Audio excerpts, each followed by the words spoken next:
The Blast from Our Past Network. Hey everyone, co-host Corey here. I just wanted to take a quick second and say thank you to all of our Patreon supporters. Without you, Podcasting After Dark would not be possible. If you would like to help the show grow, please consider signing up at patreon.com/podcastingafterdark.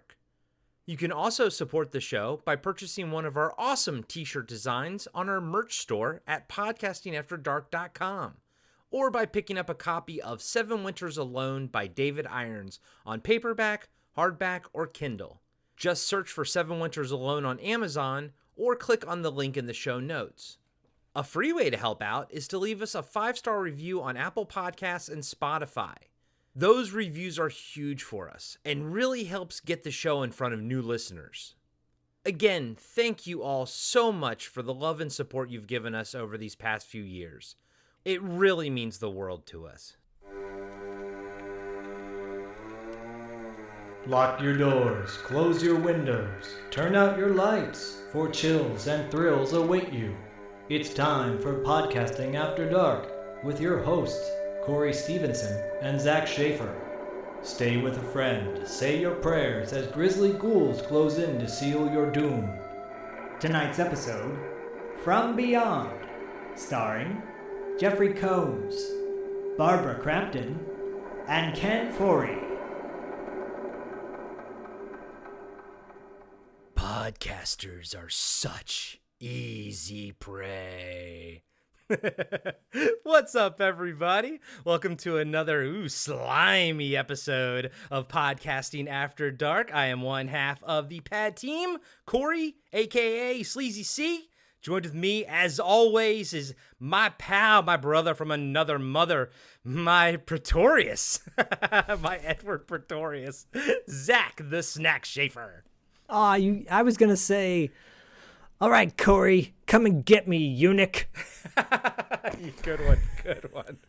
But if I'm your Pretorius, then you're my pineal gland. There you go, there you go.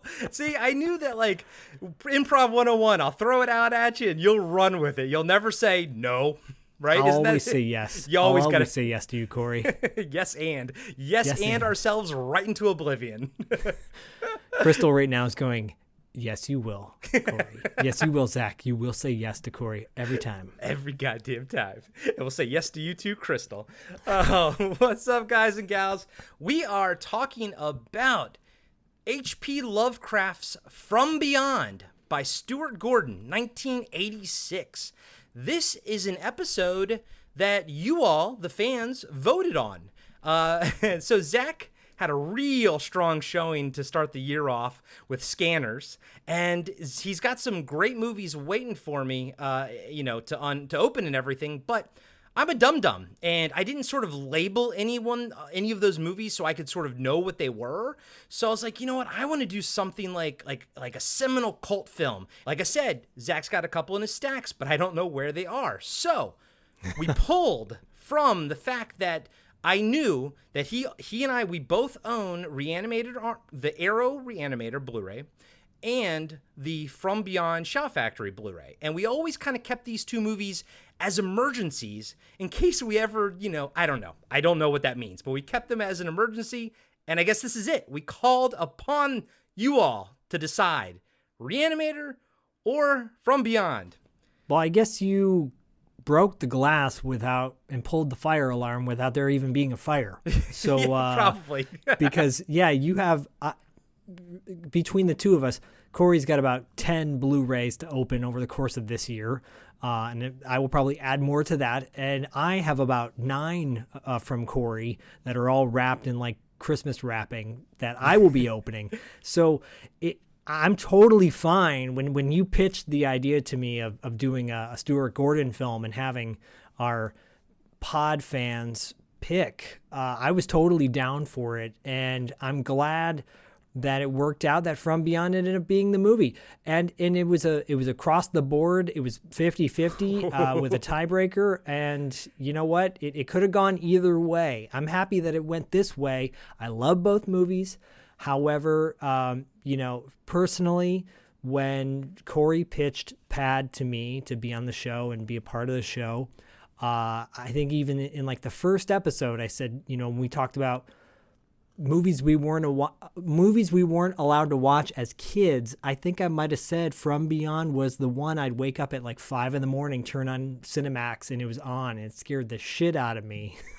So it's one of the origin story of our podcast started with From Beyond in some respects for me personally. No, it really did. I mean, this and Re-Animator are like two of the films that were in my head that I wanted, us to tackle on this show. It's funny that it's, we're in season 3 right now, and we're finally getting to them. But like I said, it's because Zach and I already had them, and we were just kind of holding on to them just in case. Zach, you talked about before. Both of us have talked multiple times about From Beyond. This is one of those movies that would, be on TV for you when you wake up in the morning and actually like catch the tail end of it and whatnot. And for me, this was a movie that I watched with Luke, I think around 11 or 12.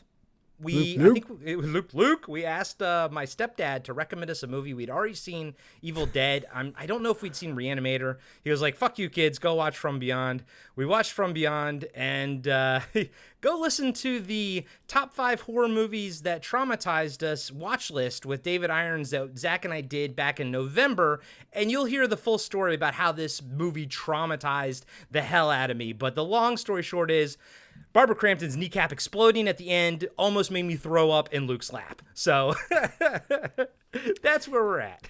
Understandable. I think it still holds up. And thankful or not, the fact that Shout Factory put out this pristine HD transfer of this film. So everything is very visible, including Ken Foree's giant wang. Wow. Yeah. Yep, Ken Foree's Bubba is on full display here. And just to let you all know, just because we're not doing Re-Animator now doesn't mean we're not gonna do it. I even said it in the post, even whichever one's the loser is, we're still gonna do it eventually because Re-Animator's a great fucking movie. And like Zach, we both love it. We both love Re-Animator, and we both love From Beyond. Zach, you said From Beyond's probably your favorite of the two. It is. You know what? If you asked me before I broke this movie down, I would have said probably Re-Animator was. But you know what? I think this is pretty fucking awesome. And this might have inched out Re-Animator, maybe just by one vote, By one pineal gland. By one pineal gland. Yeah, I love Stuart Gordon's work. Yeah. I would say Re-Animator and From Beyond are my two favorites of his filmography overall. Top 2. I'm a big fan of Dolls, by the way. I love Dolls as well. But Re-Animator for sure, and From Beyond. I personally like this movie more. I like the story more. I like the idea of what is this world within our own world that we just can't see. I love that. It's a little more mystical. It's a little more fantastical. And that's why I personally like it so more. But again, a Pretorius chest hair more than Re-Animator. And for all the reasons you just said, including Pretorius's chest hair, I do think I'm with you, man. I think this movie, a lot of the concepts obviously flew over my head as a kid. I did watch it, as I got older. There was a gap when I didn't want to watch it, but then I did watch it. And so this is not like my first time watching it in a long time or anything. I do kind of watch it once every few years. Me too. But this is like, this time I really sunk my teeth into it, really paid attention to like what the story was, what they were trying to do. And man, I think it holds up really well, the concepts they're talking about. And I do think it wasn't just the kneecap exploding that freaked me out as a kid. Is the idea that all these like creatures are around us all the time and we can't see them or anything like that. And maybe somehow they're interacting with some of us and maybe influencing us and everything. But there's this like nightmare world, just one different like vibration away from us. And I think now too, as science is moving along, I think this is actually becoming more and more like a possibility, meaning like there are other dimensions like stacked on ours, and all that's separating us is some kind of vibrational wave. Yeah, I would concur with you on that. I think that, if you were to continue this story, the further adventures of or de-evolution of, you easily could.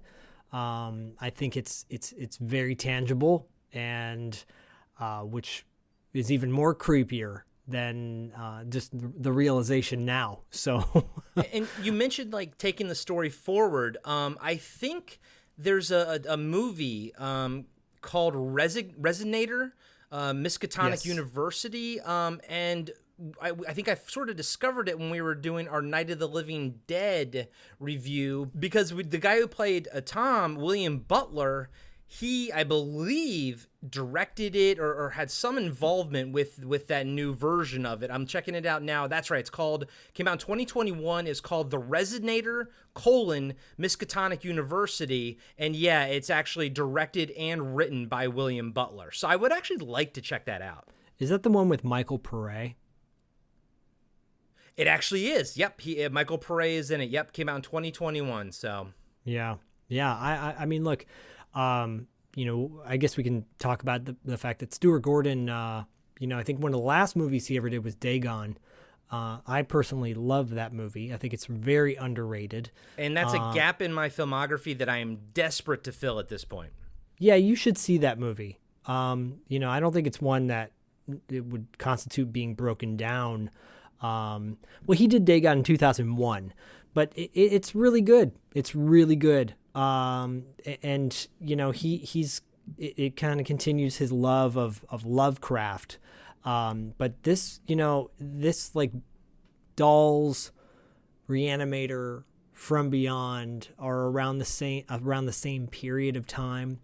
Corey and I are on Patreon exclusively. We're going to be doing a series for John Carpenter specifically, talking about every single one of his movies in his filmography. And that will be exclusive to Patreon. If you want to sign up, go to patreon.com/podcasting after dark for more info on that, because we're going to be recording that very soon. And I know at some point, because it is a director's series, an auteur, a kind of auteur de force of all their filmographies and whatnot. I was good. I want to write that down. A tour de force, yes. We will, I'm sure, be going through Stuart Gordon's filmography at some point. So, again, cheap plug, if you like listening to us talk, as you all do, and it's an alternative. We had the interviews after dark, which we're now shifting to the main feed. So many of the interviews that you, if you're a Patreon subscriber, you've heard those interviews already. If you're not, you will be able to listen to those very soon over the, we'll doll them out slowly but surely.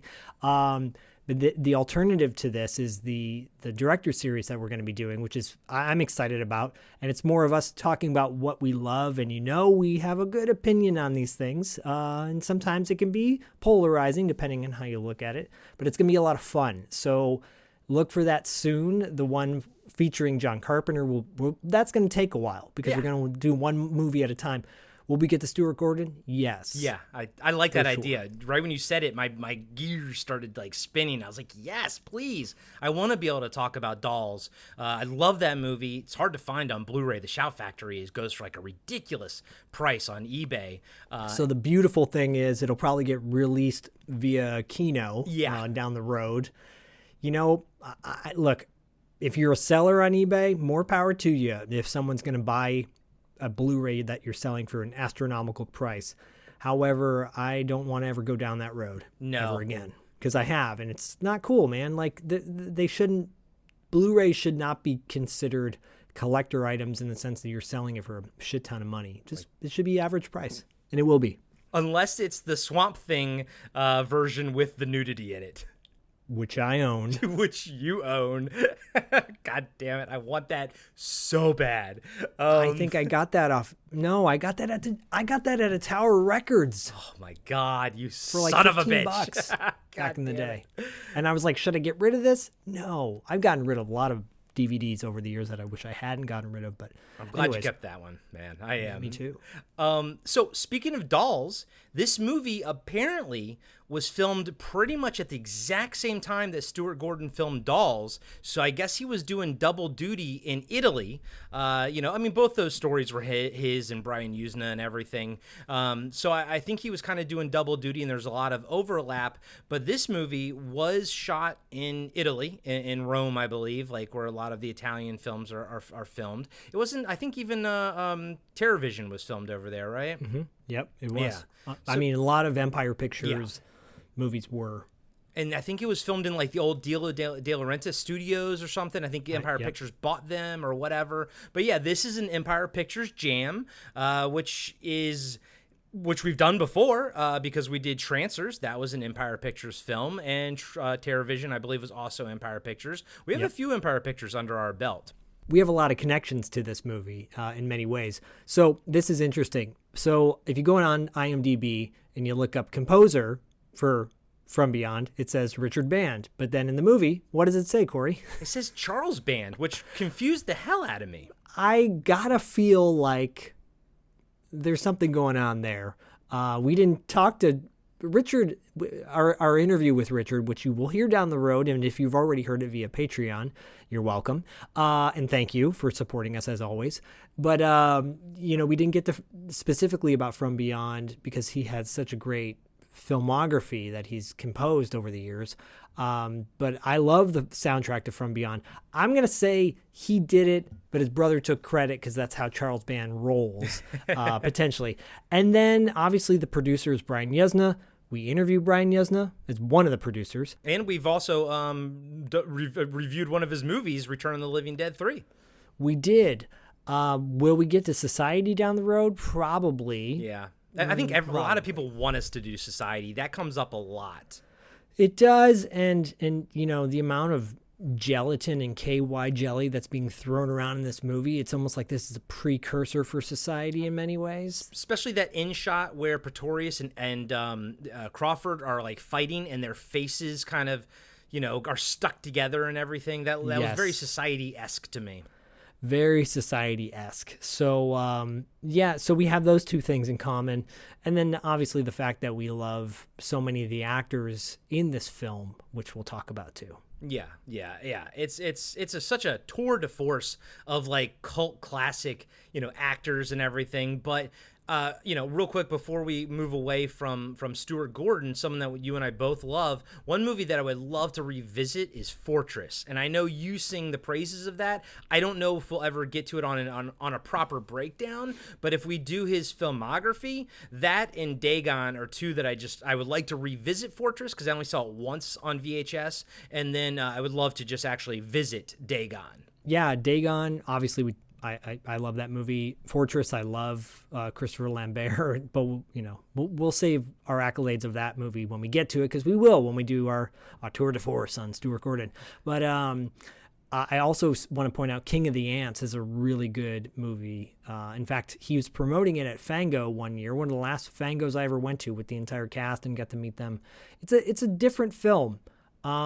It's a good movie. It's not one of his best, but it's an interesting take on kind of like the violent genre, like revenge slight genre. What's your take on Castle Freak? I saw it when it came out because it's a full moon picture film. I didn't remember enjoying it that much at the time, but I would like to watch it again, and I may like it more now because I have such a nostalgic lens. Yeah. If Barbara Crampton screams and cries as much in that one as she does in this one, I'm not sure how I'm going to feel about that. Because as much as I love this movie, if I had one thing that kind of drove me a little nuts was her whining and crying throughout towards the end. I was like, ooh, it's a little grating. It's just a little grating. But she's great. I still love her. Yeah, no, I'm with you, buddy. I'm with you. And, most people know, but, we'll just say it. We lost Stuart Gordon in 2020. He was 72 years old, so pretty young. Yeah, as you all well know, I had my expression, had a good run. He was 2 years away from having a good run, in my opinion. And I mean that in all sincerity. I would love it if he was still alive. Yeah. It's a bummer that he's not with us anymore because the guy he's one of the legends of horror cinema. Again, another reason why I'm excited to do this movie. It's kind of like, when you did The Thing, obviously, and that's one of John Carpenter's top movies of all time. But then doing a movie like Prince of Darkness, which is a little bit more under the radar. I'd say From Beyond is more under the radar than, Re-Animator and even Bride of Re-Animator. I think people might go, oh yeah, I know Re-Animator, and it made a couple sequels, and then, oh yeah, From Beyond. Oh yeah, I heard about that one. Yeah, no, that's actually a good point. This is the Prince of Darkness the Re-Animator is probably The Thing, the more well-known one. So good point. But both of those movies have two actors that we both adore, Jeffrey Combs and Barbara Crampton, and two actors who still work pretty regularly to today.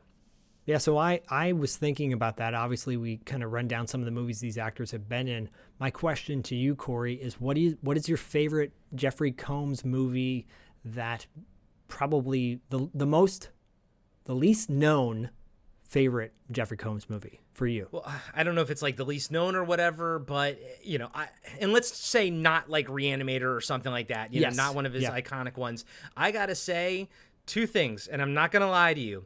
He was fantastic as Brainiac in Injustice and stuff. He's done Brainiac a lot in voiceovers for the DC universe, and I love his Brainiac.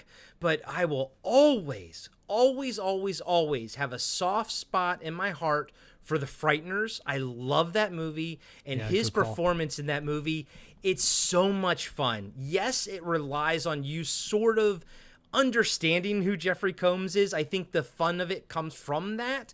But the things that he does, he is unleashed in that role, and I think he's absolutely a joy to watch. And then his head explodes, and his ghost head appears. It's so good. He's so fun in The Frighteners.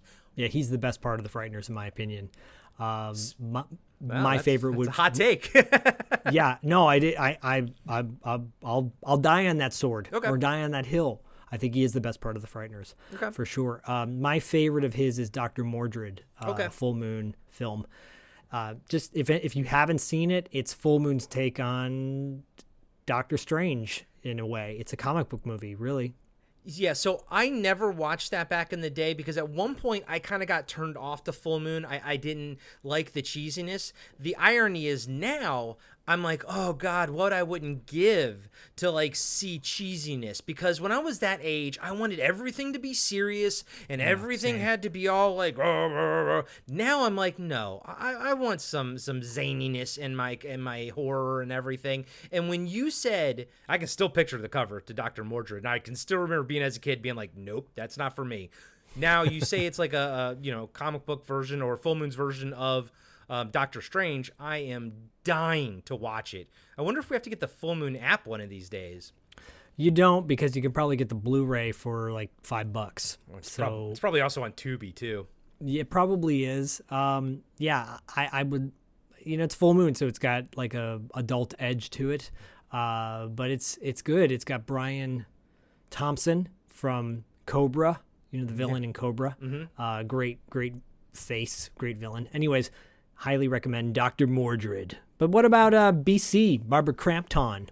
I mean, I'm gonna have to go with Re-Animator because she gets head from a zombie head. I mean, you can't beat that, and that was like nothing else like that has ever been committed to like mainstream cinema. You know what I mean? Like you would only find that now in some kind of like hentai or something. It's insane that they were able to actually like do that. But like she has such an amazing career even to today with like movies like You're Next and whatnot. Like she just never stops working, and she's always doing like horror movies and whatnot. It's fantastic.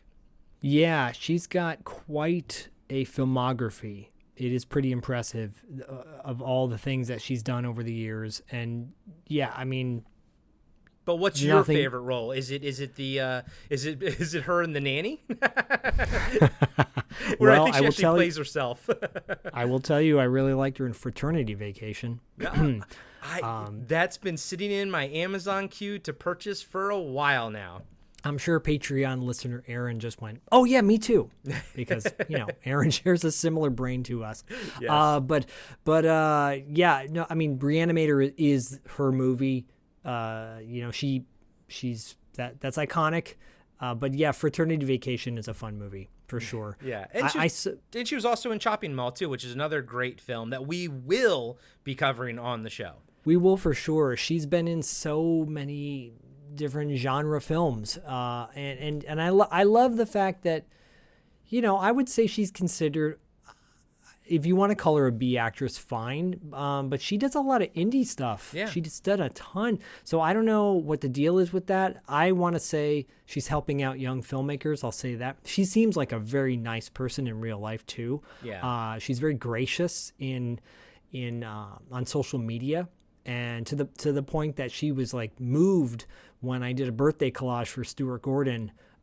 She was like, "This is the greatest thing," and blah blah blah, and it just that made me feel good. So I'm gonna say she's an all around cool person.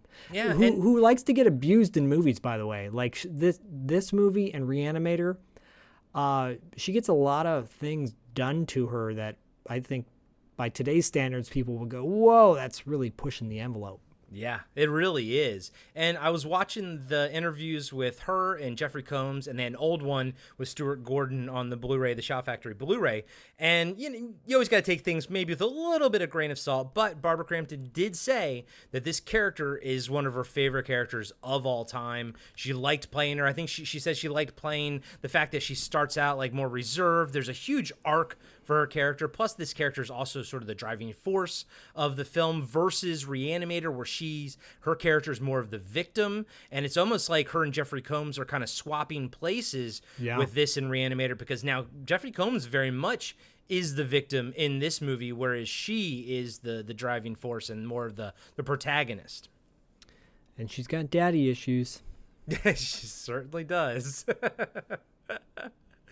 I'll leave it at that. And then, oh man, how much do you love seeing Ken Foree? So Ken he's another GOAT, greatest of all time, and I would say that Dawn of the Dead is his ultimate all-time greatest role. But man, From Beyond is like the runner-up. I love him in this, and I still got bummed out when he met his demise towards the end of this movie. He's so much fun in this film, and both Barbara Crampton and Stuart Gordon and maybe even Jeffrey Combs all said that this Bubba is pretty much just Ken Foree. He's super nice, super easy to get along with, like kind of chill, and just like a really just sweet, funny guy. Barbara Crampton's like, this is exactly him. And I'm like, I love you, Ken Foree. I love you. Yeah, I saw him at a Diallo and I actually went to the screening of Dawn of the Dead at the Santa Monica Aero Theater. By the time we recorded this, about a month prior, he was great. He was so great. Owned the stage, talked for over an hour about his career, whatnot, and very, very candid. And maybe a little too candid, depending on, divulging some stuff. But really, really, really nice guy. So, yeah, it's nice to know that the people that actually worked with him say the same thing. Yeah. Another person that they said was really nice, but also kind of like real professional and just, able to really do the job was Ted Sorel. I don't really know him from anything else. Do you? No, I mean, I've seen Network. I've seen Lenny. He was in Star Trek Deep Space Nine, apparently. Okay. And I never really saw. I don't know him that well from any of those roles. However, this is his most memorable. I mean, shit, he's on the poster. His face is plastered.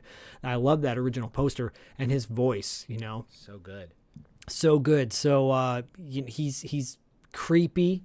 With the chest hair and the shoulder hair and just gross. It gave me traumatization as a child. You talked about Barbara Crampton's kneecaps. I'm talking about his body hair and gelatinous glow that kind of creeped me out over the years. That something's coming. That thing has been done to death with various like horror promos for things, and it's so creepy. So yeah, That's all I know him from. We're talking about the cast, obviously.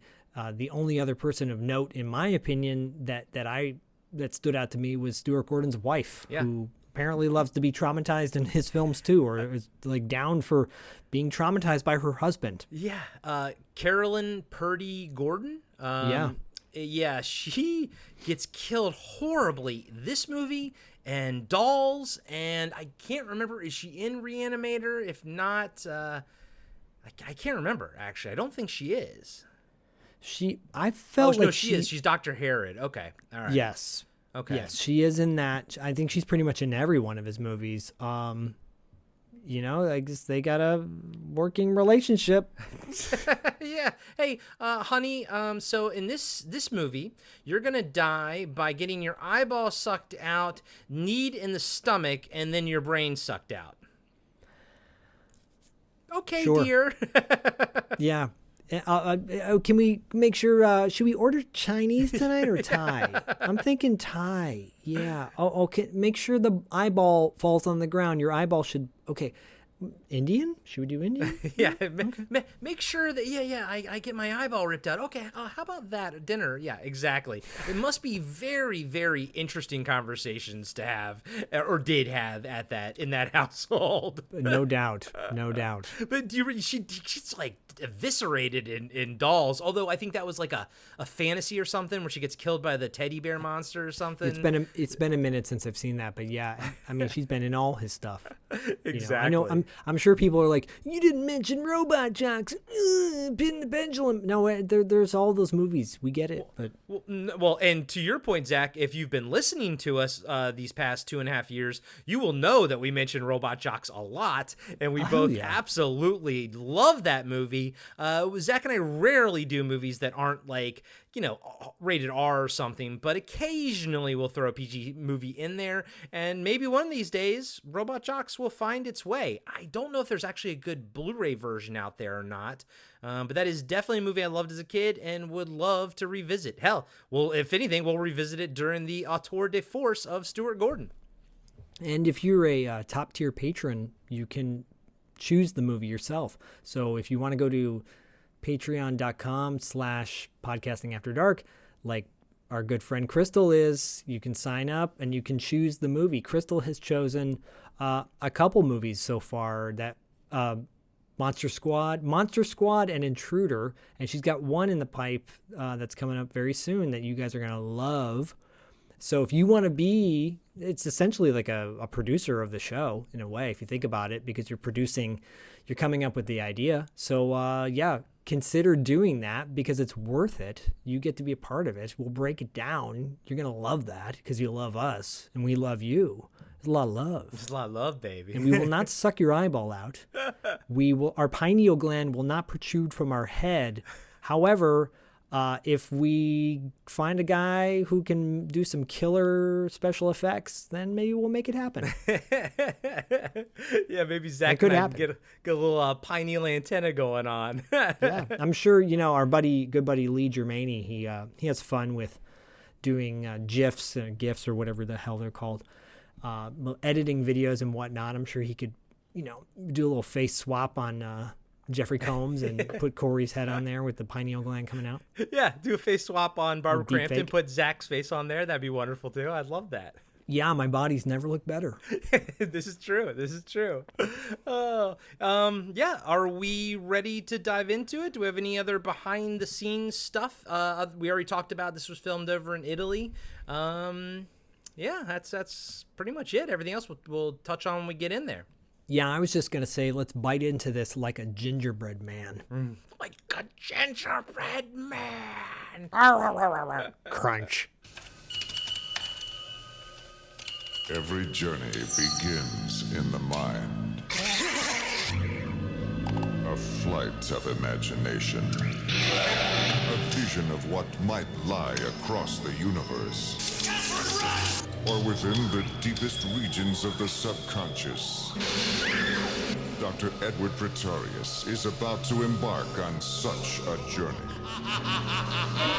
It's out of control. You've got to turn it off. Something's coming.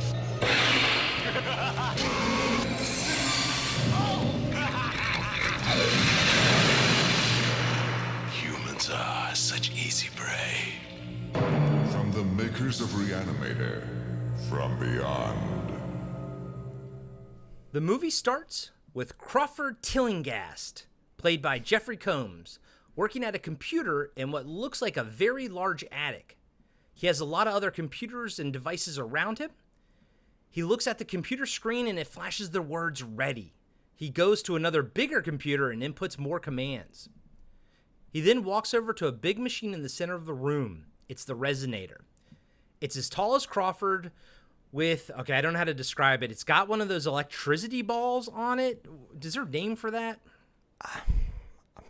Tesla ball? I don't know. You're right. It might actually be like a Tesla ball or something. But yeah, it's one of those like glass balls where you can touch it and your electricity goes to your fingers and whatnot. Yeah, it's very cool. Yeah, it's really cool.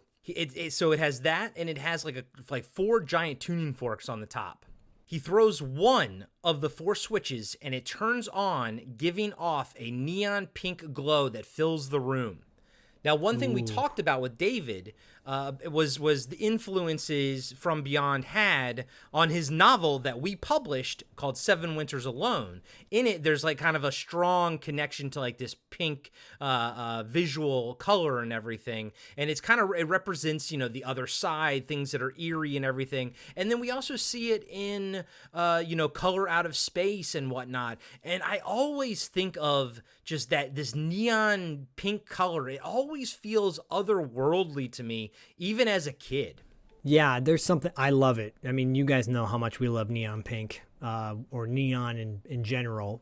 Check out our Vamp episode. But yeah, David really captures it in the 7 Winters Alone novel, available on Amazon. And when we get to the credits in the beginning, I mean, my shit. Yeah. Probably my favorite credits that we've ever seen so far. Ever. On Pad. Ever. Yeah. Like, I feel like, did the guest do something similar? No, I guess not. But I feel like I know what you mean. I feel like there's some vibe, but we'll get to it in a second. We'll get to it in a minute. Sorry, I know. I love it too, man. I love them too. So wind starts to blow, and Crawford starts rubbing his forehead. Just then he looks up and sees a gross, translucent eel swimming in the air around the Resonator. Crawford walks over to it, and it latches itself onto his face. He struggles with the thing, ripping it and a chunk away from his own face before he turns off the Resonator and the creature vanishes in thin air. Freaky, dude. Oof. And I like how Crawford's like looking at his hand. He still looks like he's grabbing like a hoagie or something, but now it's empty. It's just gone. Yeah. It's cool special effect for the time. I actually think the eels look fantastic. I agree. I think for the time, now even.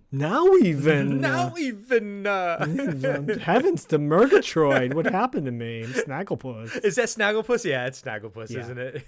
Snagglepuss. AKA my wife's brother. Exit stage left even. Oh, my. I love Snagglepuss as a kid, by the way. Yeah, Snagglepuss. Puss. I would not want him.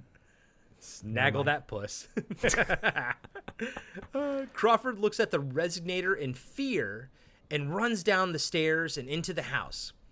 He knocks on the bedroom door and yells for Edward. He gets no response, then yells for Pretorius. We hear someone behind the door say, "Go away." Crawford yells, "I've got to talk to you. The Resonator, it's working." Zach's favorite, a shirtless Edward Pretorius opens the door and says, "If this is your idea of a joke." Crawford says it isn't. The new program worked. Pretorius puts on his robe and leaves his room, but doesn't ask about the giant hole in Jeffrey Combs' face. No, he doesn't care because he was doing disgusting things, and it's so depraved, and he puts on that like Japanese silk robe, and I'm just like, oh, dude, you're so gross. You're sticky and hairy. Probably smells disgusting. Sweaty. Like body odor and bad cologne. Ugh. He's so gross. Great acting. At the Resonator, Pretorius turns on the other 3 switches. Crawford says, "My God," in shock. Edward then turns the Resonator on. The room turns neon pink again. Crawford starts rubbing his forehead. Edward says, "Can you feel it, Crawford?" And he shivers in ecstasy. He starts rubbing his face. Crawford looks at the computer monitor, and it's going crazy. He tells Edward to shut it off, but Edward says, never. He says, can you feel it? In the mind. In the mind. Crawford says, it's out of control. You have to turn it off. Edward yells, no. He wants to see more than any human has ever seen. The computer monitor explodes. Crawford yells, Edward, it's running itself. I love Jeffrey Combs' acting in this, by the way. He's so good. He's so good. And it's so nice to see him in a departure from Re-Animator, where he's creepy and, you know, the guy you don't want to touch you. And now he's the guy you do want to touch you, I guess. He's likable. a hero. Yeah. Yeah, he's likable. He's heroic. He's badass. Edward looks around and says, something's coming. Then we see the attic window from the outside the house, and the window panes start to explode. Yeah, it is creepy, dude. I love it when something's coming. And with the music is so great. You know, apparently, and we're just gonna say Richard Band did the music, okay, guys? I forget what the credit said. Richard Band apparently got a lot of shit for like imitating other people. I don't care. I think it's good. I love it. Imitate all you want. Yeah, I think this soundtrack is fantastic. I have no problems with it whatsoever. I do want to point out really quick, Jeffrey Combs was in a movie called Cyclone with Heather Thomas. That movie came out in '87, and he's like a hero in that too. It was supposed to get a Blu-ray treatment at some point. You can find it on a compilation Shout Factory DVD. But he plays a hero in that, and he's kind of a hunky dude. So, Cyclone. Is that it's not the one where like a armored guy's riding a motorcycle shooting missiles out of the front of the motorcycle? Oh, that one. Okay, I'm not thinking of that, but I know that poster. And yeah, I remember David actually hit us up or something, tagged us in it, and he said, this is a total pad movie. And then I think like 2 days later, Dawn of the Discs had to announce that it wasn't happening or something. Something happened to it. Yeah, I still think it's coming out. It just hasn't been released yet. We haven't heard any more about it. But yeah, Cyclone. I'm all for seeing Jeffrey Combs in something else, like in something different, you know? Yeah. Cut to an old lady on the phone with the police saying, they're at it again with the colored lights and weird sounds. Last time I called you, you said you would send a squad car if there was another disturbance. Well, I'm disturbed. That was fantastic dialogue. I thought that was hilarious. Fun fact, her name's Bunny Summers, and her dog in the movie's named Bunny. Yeah. She was in she was also in Re-Animator. She was great in that, and she was in The Last Starfighter. Yep. So wasn't she like a nosy neighbor or something in that too? Nosy neighbor in Last Starfighter, I think, or one of the trailer park people. And in the Re-Animator, she's like, "Your doctor," or whatever. She's in the beginning when the guy's eyes are bulging out. Yeah. Oh man, I can't wait to watch that. Guys, we're gonna like basically break down Re-Animator while we talk about From Beyond. No, I'm kidding. We will. That's great. It's a 2-in-1. It's a twofer. It's a 2-pack. And then Double Crystal's feature. like, "Are you have your Jack and Coke, Zach?" And like, nope. Zach does not have his Jack and Coke. I do not have any alcohol because I might be getting sick. So I'm drinking tea and honey. And guys and gals, I hope I survive this breakdown. He's gonna survive because I'm drinking Paloma. And so she hangs up the phone, and then her dog Bunny, also named Bunny, jumps out the open window and starts running towards the house. It's like, come on, lady, put a screen up or something. That's wild. No comment. Yeah. The old lady cautiously walks up to the front door of the house. It's open, so she goes inside. It's a huge house.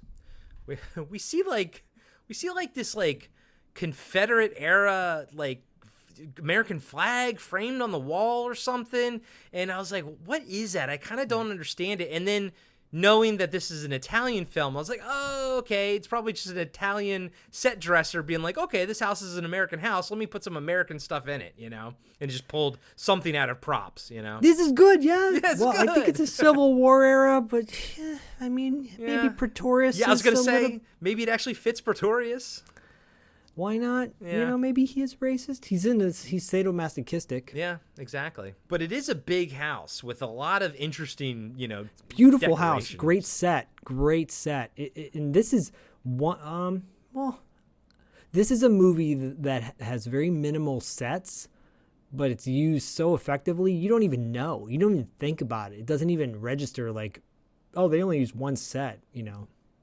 It's I love that about it. Yeah, no, I'm with you 100% on that. I like movie. Actually, I actually prefer movies. I love movies that like take place in one setting. So it's nice to have this kind of. It's only really takes place in two. It's either the hospital or at the house. So I like that too.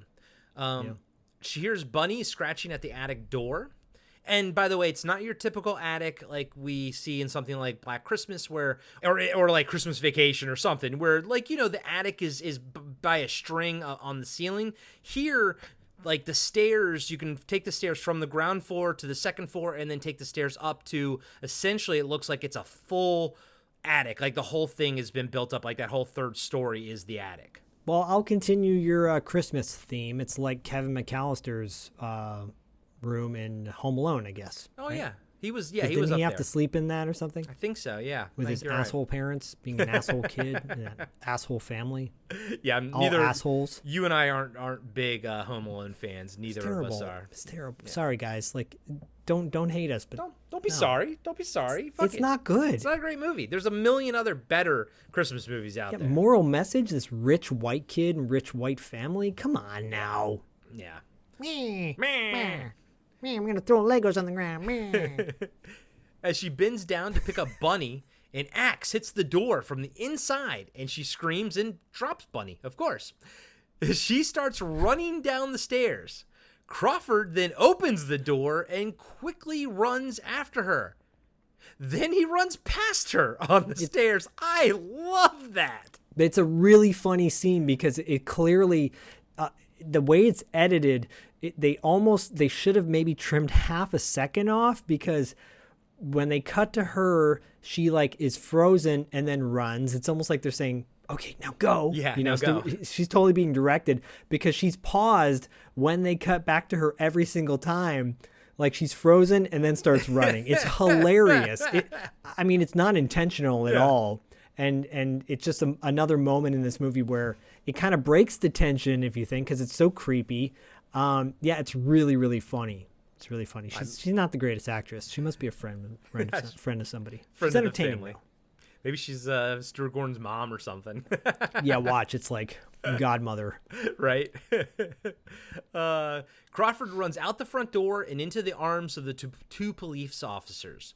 The whole time, the lady is screaming and running after Crawford. As the cops are arresting Crawford, the lady remembers Bunny and looks back at the house. Bunny, oh. Inside the attic, we see broken pieces of machinery and computer on the ground, and Edward's headless body as Bunny licks its head stump. And very quickly and very briefly, you can see that his head isn't like torn off, it's like twisted. Yeah, when the chalk outline comes up later, which is hilarious. It's like the not the old school G.I. Joes, but the new ones, but you can pop the head off and there's like the little stump there. It's the stump. Yeah, and I'm with you, by the way. We'll definitely talk about the chalk outline when we get to it because I love that. Can we talk about the font now? I'm kidding. Cut to great credits. Empire Pictures that's presents. Funny because I know. Empire Pictures presents a Brian Usna production, H.P. Lovecraft's From Beyond, in fantastic giant pink letters. My note here says, I love this font. This is one of the best credit sequences I've ever seen, and the font is so thick and big, it's like my dick. It takes up the entire fucking screen. I could not. Unlike mine, it is not. It is very thick and big. It's beautiful. It's beautiful. Oh my God. As a kid, I don't know if I ever shared this story, but I had a t-shirt that was black that said hot in hot pink. And then you roll the sleeves up and it was hot pink underneath. And I got made fun of. And, I wore it once to school and I never wore it again. I would rock the shit out of that t-shirt now. I love black on that pinkish purple. Oh, it's beautiful. I could watch that all day. Watch it all day, son.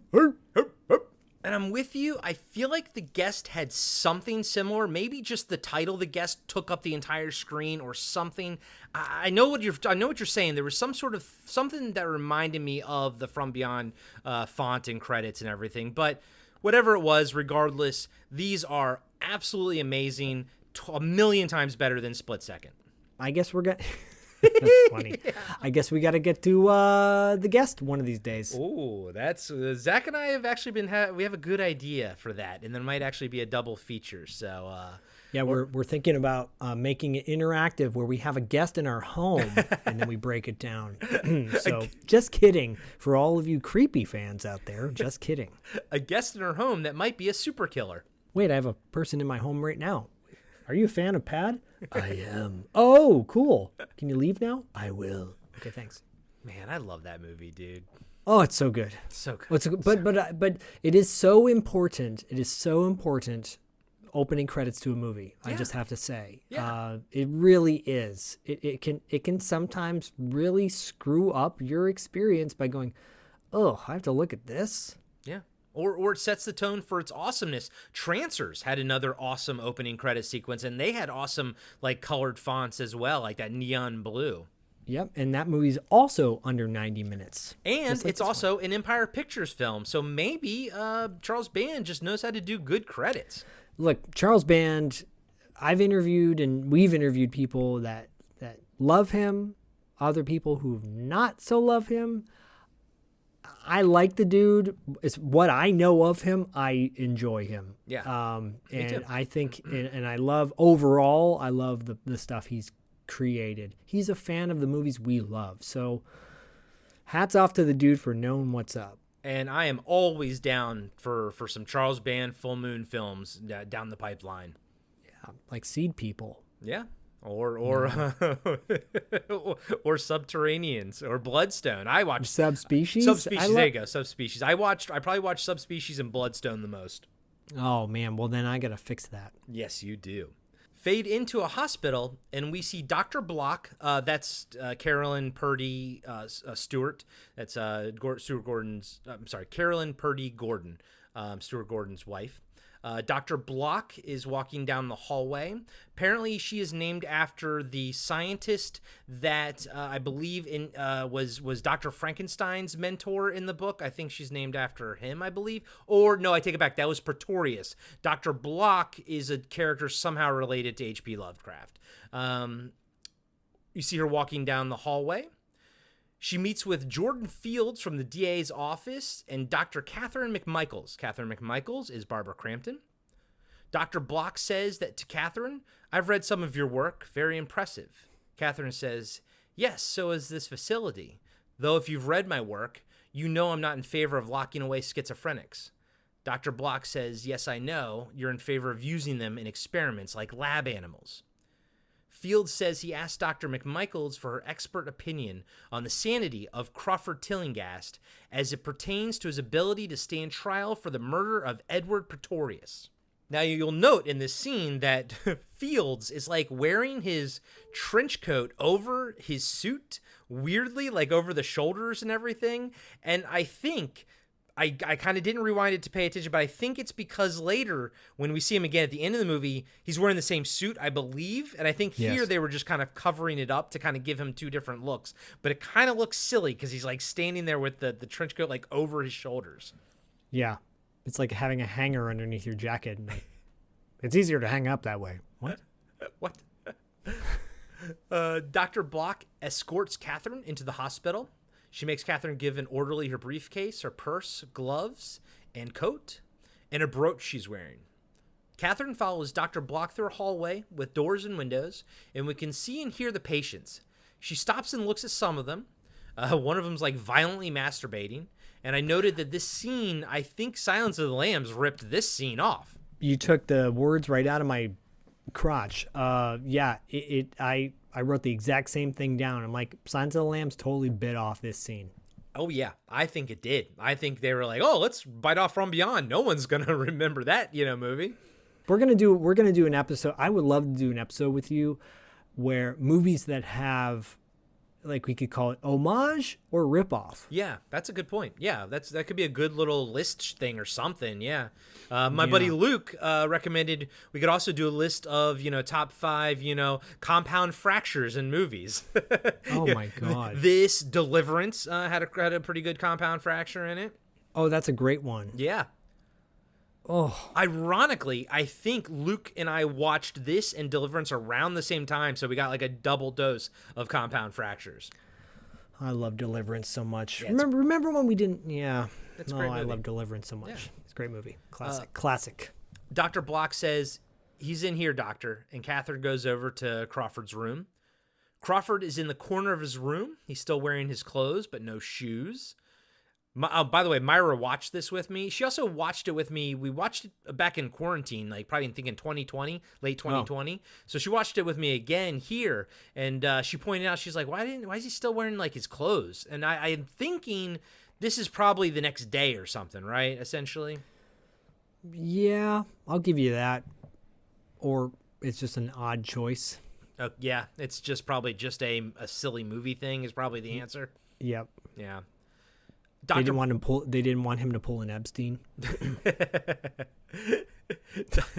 Dr. Block introduces him to Dr. Catherine McMichaels. Crawford says, I suppose you're another psychiatrist. She says, I am. Then says, and you're a physicist. Your record at Miskatonic University was brilliant. Now, Miskatonic University is an H.P. Lovecraft thing. It's also referenced, I believe, in Re-Animator, and it's also referenced in Color Out of Space. Yep, and in Dagon, Yep. Pretty much everything, Yep. Crawford scoffs and said, oh, yes, I had quite a future, didn't I? She says, yes, you were working with Edward Pretorius. Crawford says, I was assisting Dr. Pretorius with his experiments. Catherine asks, what was the purpose of the experiments? Crawford says, to stimulate the pineal gland with resonant vibrations.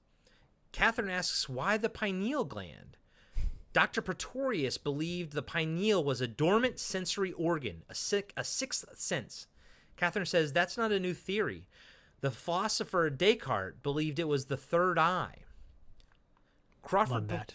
I do too. And actually a lot of what they're talking about here with the pineal gland came from H.P. Lovecraft. Like, I mean, he was also tuned into it as well, Descartes and whatnot. But they're actually finding, like, scientifically, it only is recently that they're finding out that it's actually pretty accurate. And they're learning more about the pineal gland. Oh, and real quick, I just want to say, yes, this is based on a short story by H.P. Lovecraft, but it's like 7 pages long. I have not read it, but my understanding is that it's basically everything that happens before the credits in this movie. I think that was a pretty faithful adaptation of the story. And then everything after the credits of From Beyond, the opening credits, is all the new stuff they are kind of going with. But it's only 7 pages. That's cool. I'm totally down to read it. I will tell you that if it's 7 pages, including giant pictures and font size 42, I can easily read it. Yeah. If it's like standard old school, 8 font, I'm not sure, because that's really more like 24 pages. Let's be honest. Let's be honest now. Do you remember when you would increase the font size, by the way? Oh, yeah. I went to college. I know. I know how to cheat. Half a point. I know how to cheat. I'm down to read it, though, for sure. Yeah, me too. Crawford proclaims it's not a theory, it's a fact. Catherine asks, then your experiment worked. You proved the theory, and Crawford says he did. Catherine asks, what went wrong? Crawford says nothing at first, but then they saw them, creatures, these things that are swimming around in the air all the time. Catherine asks if they are around us now, and Crawford says, you bet. Only you can't see them without the resonator, and they can't see us unless you're around the influences of the vibrations. That's why I had to destroy it, because it came. Catherine asks, what came? Crawford, what did you see? Crawford says, it ate him, bit his head off like a gingerbread man. Like a gingerbread man. His cadence is so great. So great. Cue the Sammy Davis Jr. song Gingerbread Man. I got me a cane made of peppermint. Oh. Fun fact, not even gonna lie, this is God's honest truth. I listen to that song every single morning when I take Bodhi to school in the morning. I'll taste the intense sweet gingerbread man.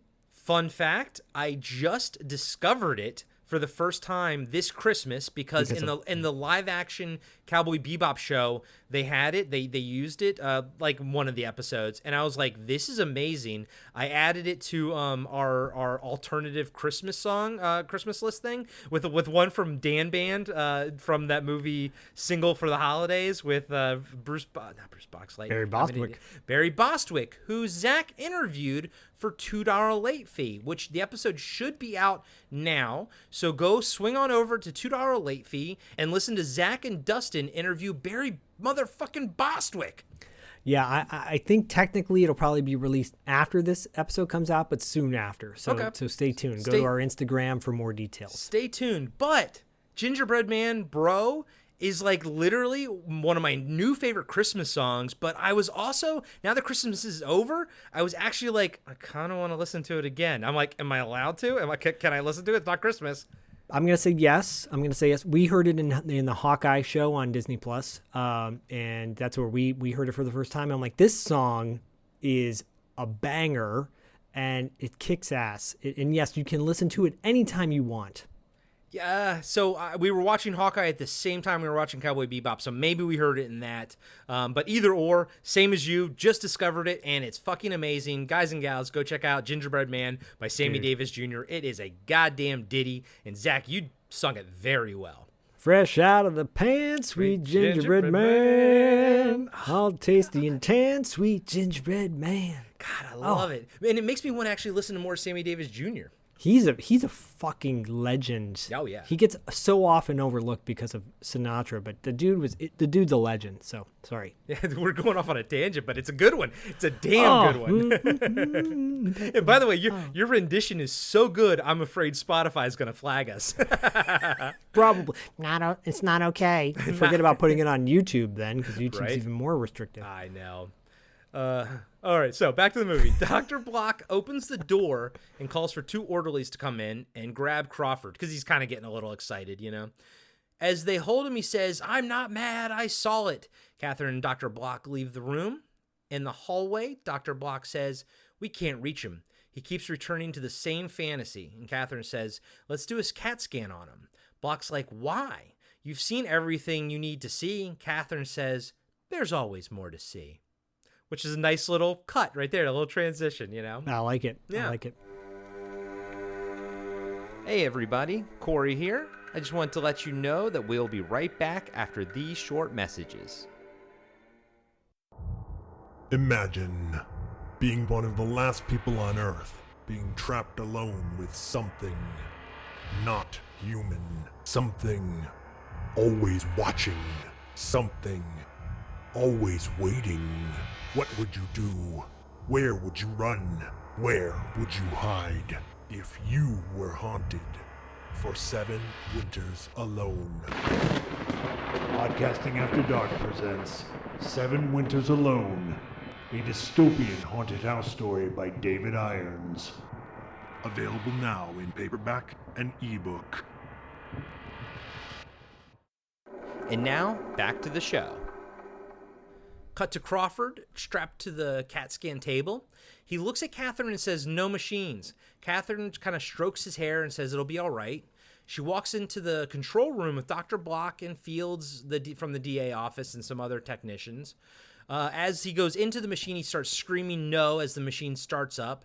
Catherine kind of just turns the speaker off to this CAT scan room.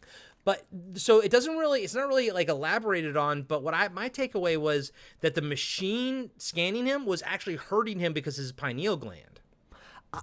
That tracks. Yeah, I could see that. I wrote down, I noted that they all rolled their eyes when he was screaming. Yeah, I know. What a little bitch. They did. They really fucking did. I'm like, you guys are rolling your eyes. Oh my God. So fucked It's up. hilarious. Which just makes you wonder what doctors do like behind our back, you know, when we're in the examination room. Dude, I mean, yeah. Yeah, I know. If you want stories, maybe we could up the Patreon and then we'll give you some real stories. Oh my God. Oh my God. Dr. Jellyfinger? Oh, yeah. It's Dr. Rosen. Moon River. I can't seem to find anything. Well, it's not for a lack of looking. God damn it. We're going to do it one day. I just don't know who's going to break it down, or maybe we do it half and half. We'll do know. tag team. Well, if Yeah. if you guys sign up for a highest tier on Podcasting After Dark Patreon, you can choose Fletch or any movie you want, and we'll break it down. That's right. You can But choose Brazil. Yeah, but you can make Fletch happen sooner rather than later if you want. Yeah, so all you guys are like, you got to do this movie. Well, make us do it. Make us. Dr. Block rolls her eyes and turns on the screen, and we see Crawford's brain.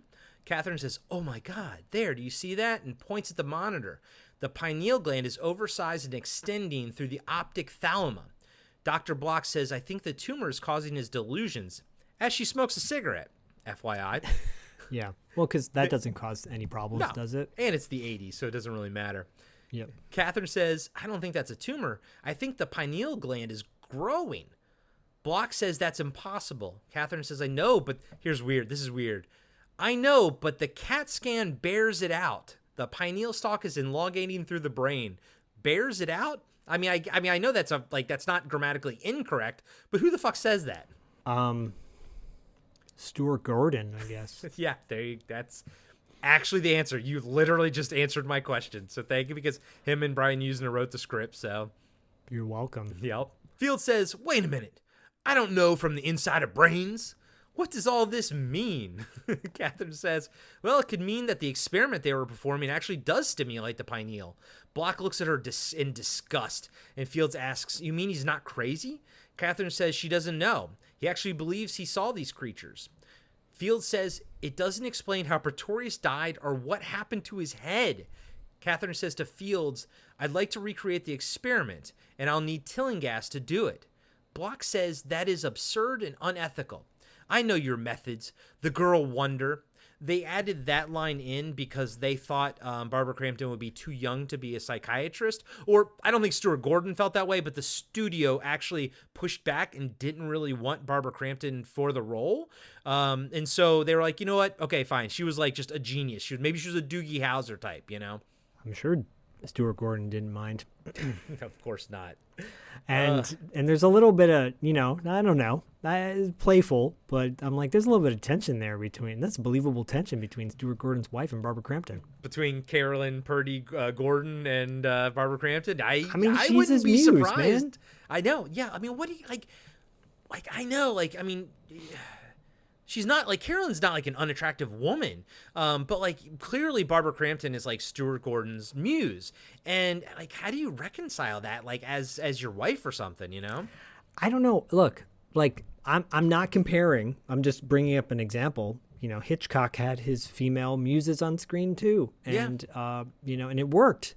Like they created magic together. Yeah. So, you got a good thing going. You want to keep it going. But yeah, that's got to be a little uncomfortable as the wife. Yeah, I imagine it must be. And you know what? I'll take your Stuart Gordon Hitchcock comparison, and I'll thumbs up it, buddy. I am all for that comparison. Yeah, he literally put his thumb up my butt, everybody. So to check to make sure my prostate's good. You're good, Zach. Your prostate's A-okay, Yay! my friend. Yay! I'm old. Me too. And she goes on. Yeah, I mean that's not a bad comparison. Hitchcock and Gordon. Yeah, no, I think they're both masters of their craft. Yep. So after she says the girl wonder, she goes, "I know your methods. The girl wonder. You use your patience so you can make your great discoveries. At least here we try to cure them." And I do believe that Dr. Block thinks she's doing the right thing, you know? I think both have good intentions. Good point. Very good. Catherine says, by locking them up, giving them drugs, taking away their lives, I can give him his life back. Dr. Block puts her cigarette out. I tracked that because I was like, she's fucking smoking in the hospital. And she looks at Fields. "I'll give you my expert opinion. Crawford Tillinghast is a classic paranoid schizophrenic and a dangerous one." Catherine pleads to Fields that if she can recreate the experiment, she can find out what happened to Pretorius. Fields says, "I'd like nothing better than to lock this guy up. I've got a dead man with his head twisted off, covered in some shit the pathologist can't even identify. No other fingerprints found except for Tillinghast. No blood on the axe. No blood anywhere. I want to know what the hell happened up there. He looks at Catherine and says, he's all yours. Catherine and Dr. Block exchange angry glances. Then Catherine looks at Crawford and the CAT scan machine. Stay away from my husband. Yeah, bitch. What are you talking about, Doctor? I mean, stay away from my cigarette. Doctor. Come again? It's Dr. Rosenpenis. Dr. Rosenpenis. Where the hell's the record? Dr. Rosen. Oh, God, it's my favorite scene of all time. What kind of name is Poon, anyways? Comanche Indian. Oh, God. You always get me off track when you start quoting Fletch. My This is mind what just happens starts- when I don't have to break down a movie. I Like, know. Hey, guess what, guys? Hey, you know what's funny? Me fucking up Corey's breakdown. not. You're killing me, He's doing a Smalls. wonderful job. Thank you, sir. Thank you. Per usual. Cut to Catherine meeting Crawford as he's being led out of the hospital. She says to him, "You're my patient now, Dr. Tillinghast." He says, "Thank you. I'll call for an appointment," kind of like a dick. And she says, "No, you've been released into my custody. You have to come with me, back to Pretorius' house. I want you to recreate the experiment." Crawford says no.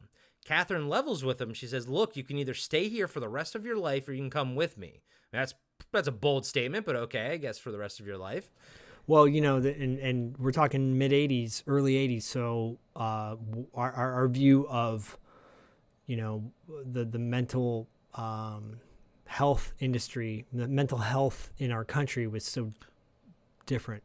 Well, the irony is that he probably wouldn't be kept there for the rest of his life because very shortly in the 80s, probably near the end of the 80s, all the mental facilities started getting shut down. It was something you and I already knew, but it was also talked about in Session 9. But that was down, yeah. Reagan. The Reagan era shut down all the mental institutes. So the funny thing is, they probably would have actually released Dr. Tillinghast. Yeah, we're at like 2-3 years in there. Yeah. 2 or 3 years in a hospital. What's the problem with that, huh? Well, he would still be alive. True. And double knee surgery will probably be out too at the end of her run. They walk while she still can outside the hospital together. I'm sorry. So she says, he goes, what, that's not much of a choice, is it? And Catherine says, "I believe you, Crawford. I want to see what you saw." They walk outside the hospital together just as Bubba pulls up in a van. Bubba, played by Ken Foree. The best. And I love how he enters this scene. He says to Crawford, "Hey, you must be Dr. McMichaels." And he shakes Crawford's hand. Catherine says, "No, I'm Dr. McMichaels." And he kind of looks at her and he goes, "Oh, hi, you must be." And then she goes, "This is Crawford Tillinghast." And then Crawford says, "The crazy." And I was like, I like it. But then Bubba laughs and says, "I'm Sergeant Buford Brownlee, but my teammates call me Bubba. I used to play pro football. We were all crazy." And then he laughs and sort of winks at Crawford and then eats his apple. And I love that because he's so nice. He's like connecting with Crawford. Yeah, so he's a chauvinist. So there you go. Yeah, you're right. A lady doctor? I've never seen something like that before. This is crazy. She's a nurse, right? And he eats his apple and winks at the camera. Ain't this crazy, guys? Come on, everybody. Come on. Join me in being a male chauvinistic pig. Wink. Wink. But I'm good looking, and you love me. You just love me. We do. We do. We love Ken Foree. We love Ken Foree. Cut to Bubba, Catherine, and Crawford pulling up to the Pretorius House. By the way, you saw what the address is, right? I did, but you want to tell everybody? Yes, it's 666 Benevolent Street. I mean, if that tells you you're not supposed to take this movie too seriously, I don't know what does. Yeah. Come on. It's fun. It's a gag. Yeah. It's a good time. It's tongue-in-cheek. Crawford tries to escape the van, but the door is locked. Bubba says, "Sorry, child-proof locks." Ha, ha, ha. And gets back in the van. Women-proof, too. Good one. That's good. Crawford is clearly unnerved. They all pile out of the van, and Catherine opens the front door. She asks if Crawford would like to show them around. He kind of won't enter, so she says, "Doctor, if you're telling us the truth, the only way to free yourself is to go back through this door."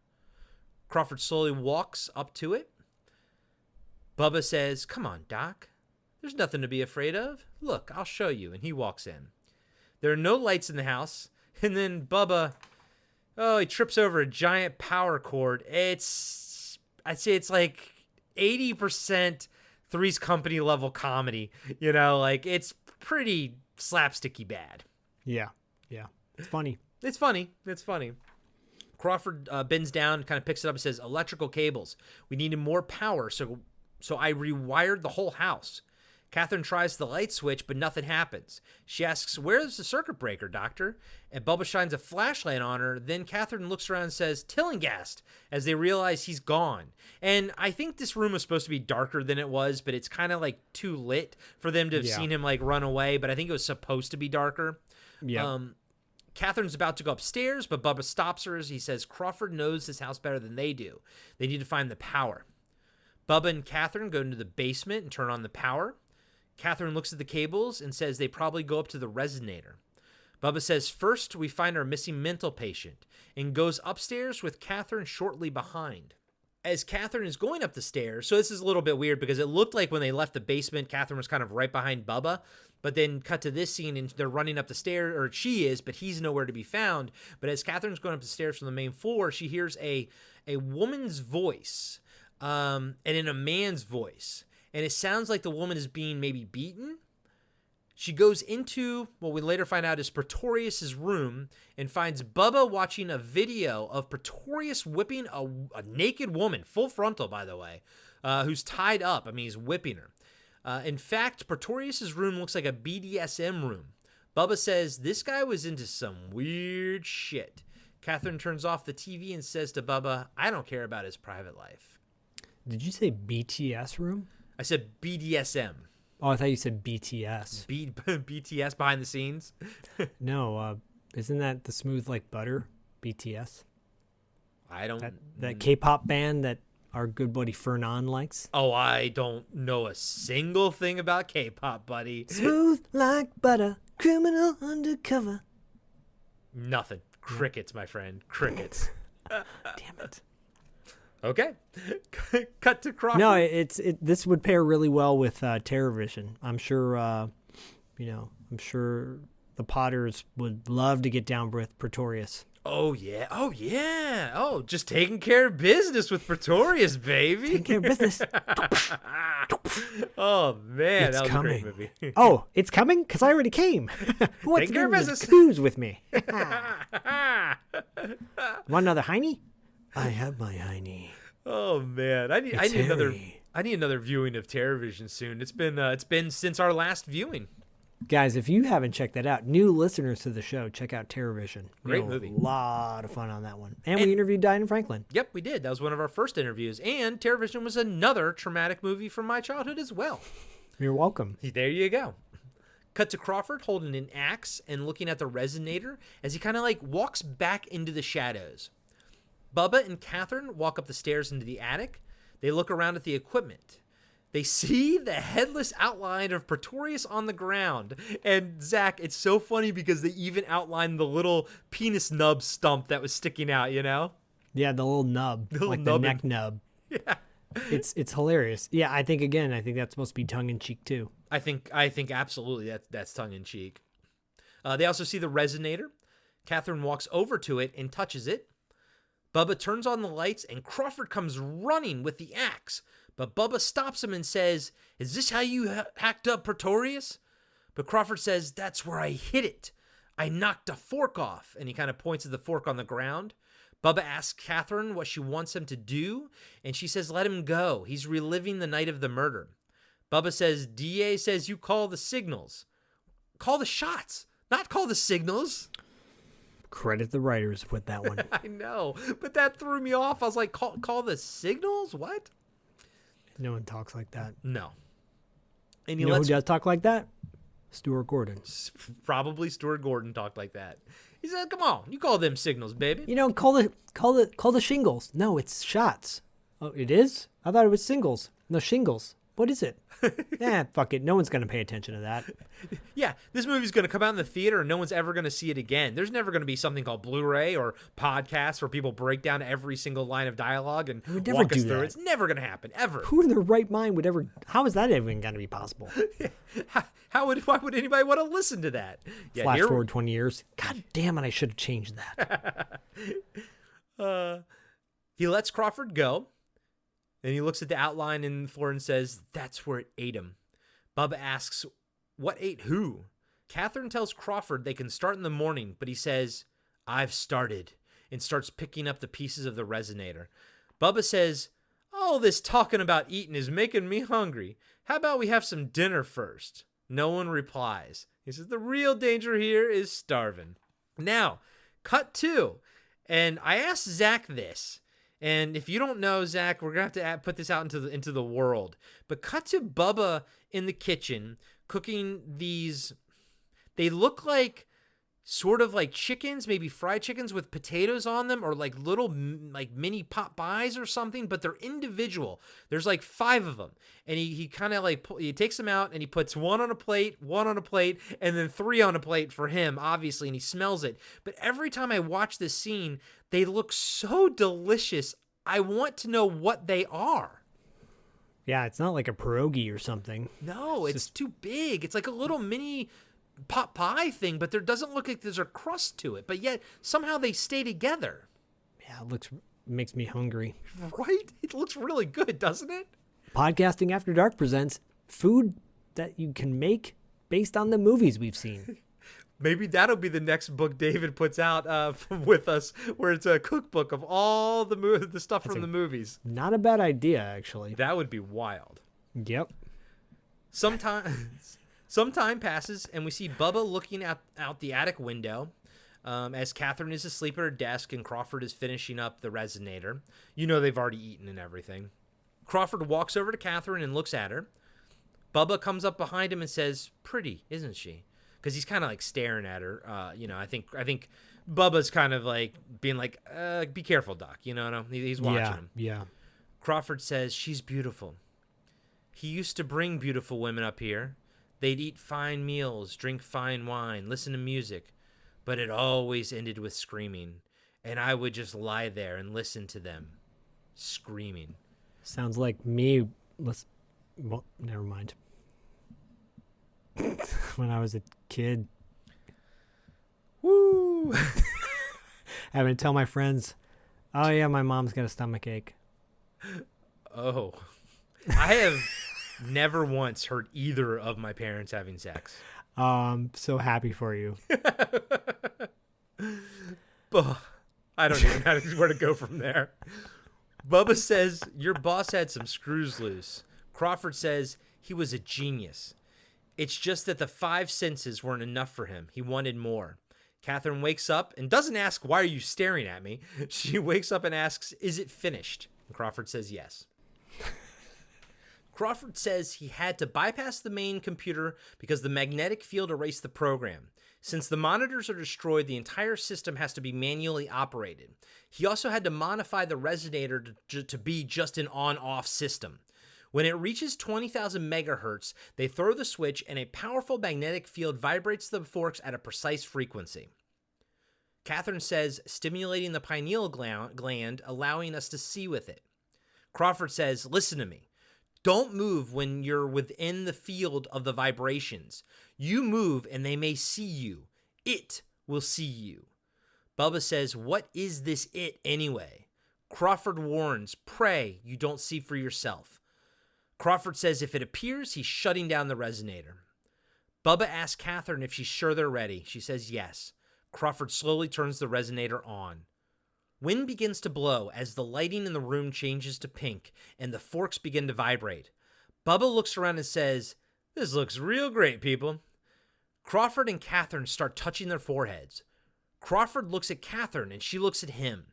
She looks at him like she's having an orgasm. Bubba looks over and sees the translucent eels and some jellyfish-looking creatures swimming through the air. He walks over to them and then reaches his arm out. Just then Crawford tells him to stop, but one of the jellyfish creatures latches onto his arm. He rips it off and tears a chunk out of his own arm. Oof. That was a cool little creature, too. Yeah. Catherine asks Crawford, "Is that what you saw?" He says, "These things are around us all the time." Just then, the window explodes and the lights pop. Crawford says, "It's coming." Oh, that was good. That was really good. Catherine goes to Bubba and asks if he's okay. He says he's just lost a little chunk, but he's fine. Crawford rushes to them and says if they move in the field, it can sense them. Catherine asks how far the field extends, but he just says he's turning it off. Then we hear a voice say, "Crawford." Bubba says, "Show yourself." And a figure steps out of the shadow and says, "Welcome home, Crawford. I'm glad you came back.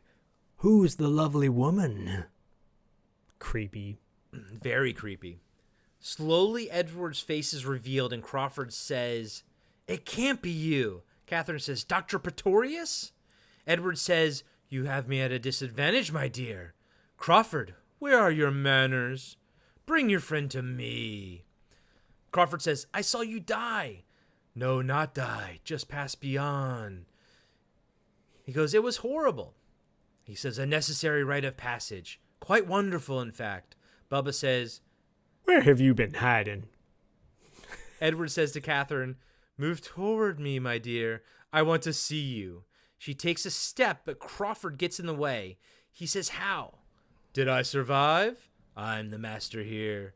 Crawford asks, "Is it really you, Edward?" Pretorius puts out his arms and says, "Touch me, if it pleases you, if it helps you understand."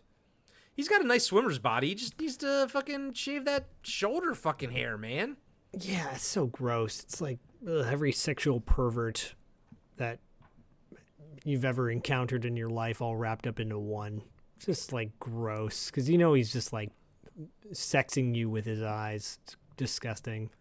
And I mean, it's kind of perfect for the character, you know?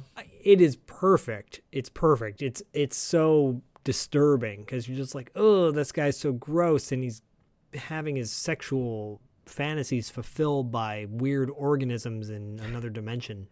You're right. I didn't even think about that, dude. It's probably an all-out orgy over there with the eels like sucking on his dingus and everything. Yeah, or going up inside him, and who knows what's going on there. Wow. Yeah. It's I guarantee you, it's a wild scene over there in From Beyond land. Crawford slowly walks over to Edward and places his hand on Edward's shoulder.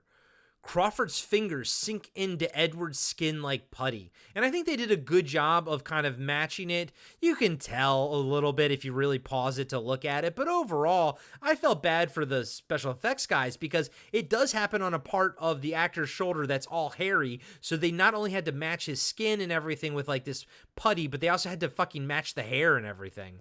I actually really like this scene, though. It's really disturbing. Mm-hmm. And this is the most human that we'll ever see Pretorius at this point. Yeah, he's hanging out in another dimension with Gordon Jump from that episode of Different Strokes. Yep. The famous after school special episode. Crawford recoils in horror as Edward laughs and rips off his own face and says, "It's just a body, but my mind is indivisible. Bodies change." He laughs as tentacles grow out of his face. Then Edward's head splits open like Palmer in The Thing, and Bubba shoots him. It does nothing. All of a sudden, like two giant hands grow out of his neck hole of Edward's body and reach for Bubba and everybody. But Crawford turns off the resonator in time and says, "That's quite enough of that."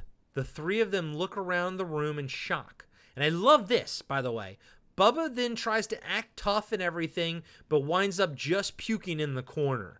And I actually kind of like it when you see characters throw up after like such an intense experience. It's pretty authentic. Yeah. I would think that's how it would go down. One of my favorite comic books of all time was called The Ultimates. It's essentially, it was the Avengers, the ultimate version of Avengers the Ultimate Universe was Marvel kind of trying to do a reboot because there was too much history and everything, yada, yada, yada. But the Ultimates is where we first saw basically Samuel Jackson as Nick Fury and everything. Oh, cool. And I highly recommend reading the first book. The art is spectacular. It's amazing. But at the end of the arc, they do a giant, like a fighting aliens, a world-threatening thing. It's massive. It's huge. It's insane. But at the end of it, after it's all over and the rubble and the dust and everything, Captain America goes behind a tank and throws up because it's so fucking much. You know what I mean? And I think it's awesome when you see characters do that. Like Bubba here. I mean, I feel bad for him, but at the same time, it makes it so authentic. I've never done that. Hope I never will, but yeah, it's believable. You mean like throw up from stress, essentially? Yeah. Yeah. In the kitchen, and by the way, at this point, it's daylight. Even in this scene right here, it's kind of like it's already morning time. So they kind of work through the night. In the kitchen, Catherine's making eggs, and it's daylight, while Crawford is sitting at the table. She says she feels exhilarated. He says they almost died. She goes on, incredible creature. It must have total bodily control on a molecular level. Crawford says yes, in Edward's mind. He became the thing that ate him. Catherine reassures him that they saw the same thing. That means he's not insane. She says he faced his fear and overcame it. You saved our lives. And he did. That was really cool. Yeah. Just then, Bubba walks in and says, yeah, I owe you one. Catherine asks everyone if they want breakfast, and Bubba says, how can you eat after that? She says, you can't work without eating, and Bubba looks confused. What work? Catherine says they have to record the results. The pineal gland was stimulated. Bubba says, well, it gave me one hell of a headache. Catherine says it's the expansion of the pineal that caused the headache. And then she says, I'll have to do a study of CAT scans on schizophrenics. If there's a statistical correlation between schizophrenia and an enlarged pineal, they may be seeing or feeling what we saw. Their minds may be influenced by these creatures. Bubba says, what about the hard-on I got? Is there a statistical correlation for that too? Now look, come on now. Come on. I want that boner back. Catherine says they know the pineal gland helps to regulate sex drive. Perhaps the pineal stimulation causes accompanying sexual stimulation. Her and Crawford look at each other sexually. There's so much to learn. Bubba says they learnt what they came for. Crawford isn't crazy, and it ate Pretorius' head. They're going to think we're crazy, but that's their problem. No, it might actually be your problem. Yeah, I think so. Catherine says they'll just have to do the experiment again. Crawford and Bubba look shocked, and Crawford tells her she can't do it again. Catherine pushes back and says, you always run an experiment twice to check the results. Well, this is true. Crawford says, I saw it get to him, Catherine. Just exactly what you're feeling, and it ruined him. Catherine said she'd like to know more about Pretorius. His Resonator is a work of genius. Bubba chimes in, we were in the same nightmare? I mean, didn't we just almost get eaten by it? Catherine says, all it takes is a hand on the switch. If it appears, you make it disappear. Bubba says, how about if we disappear out the door? Yeah, Bubba. Yeah, he knows what's up. Yeah, he does. Catherine pleads her case that this is the greatest discovery since Van Leeuwenhoek first looked through a microscope and saw an amoeba. I wrote the name down, but I could not pronounce it. Van Leeuwenhoek. Dr. Rosenpenis. Dr. Rosen. Dr. Rosen? Where's the records room? Come again? Where the hell's the records room? God damn it. Bubba says, yeah, but he wasn't down there with the amoebas. This is true. That's actually a good point. Good point. Catherine says she has to find out if the pineal gland is really the key. Crawford says fine, but under controlled conditions. Catherine says they have control. No one knows the Resonator better than Crawford. He says yes, and no one is touching it. Catherine pleads with Crawford. This could be the first step in curing schizophrenia. She goes on, my father spent 15 years in an institution. He died in one. This is where we get to the truth, because it's all about her daddy issues and wanting to save her dad, and she didn't. And she couldn't save her dad in Re-Animator either. Oh. Yeah. Daddy issues. Barbara's daddy issues. In movies, not in real life. We don't know. No, I'm just in the character. Just the character. Yeah. Catherine's daddy issues. Yes. They called his condition incurable. They tried drugs, shock therapy, even surgery, but they turned him into a vegetable. Crawford says he's sorry. Catherine keeps pleading. We can save so many others. Please, Crawford. We can do it. Help me. Crawford says, help you to take your mind and shatter it? He throws his coffee mug on the floor and breaks it. Bubba says, I won't let you. I'm the law here. Say that for me, please. I won't let you. I'm the law here. By the way, who the fuck's going to clean up that mug? Yeah. Not Catherine. It'll be Crawford. Who smashes a mug on the ground? Like an asshole. Yeah, come on, people. I want to step in glass. He says, you turned it on and it's reckless endangerment. Catherine says, look, I almost did it in Bubba's voice. Look, we all need some rest, okay? Look, we all need some rest now. Okay? Yeah. Go check out our Trading Places review. Yeah. She goes, why don't we get some sleep and then we'll think about it. Bubba says they get some rest. They all get some rest and then they're going. Cut to later in the day and Catherine is trying to sleep but keeps tossing and turning and rubbing her forehead. She eventually sits up in bed and looks at the ceiling.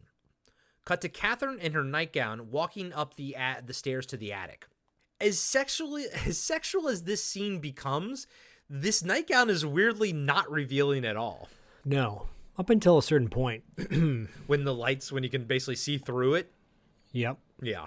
Then it's like, oh, that's why Stuart Gordon picked that one. I'm not going to say anything. Right. We shouldn't besmirch the dead. I mean, you know, she consistently gets abused in a very interesting way in Re-Animator and this one. Yep. I love how I said Re-Animator in a very You're not even that drunk. No. One paloma. Si. And I have nothing but chamomile tea and lozenges in me right now. This week's episode brought to you by chamomile tea. Did you expect that on Podcasting After Dark? No. This week's episode brought to you by COVID. Oh, no, hopefully not. We'll probably see tomorrow. Catherine walks over to the Resonator and puts her hand on it.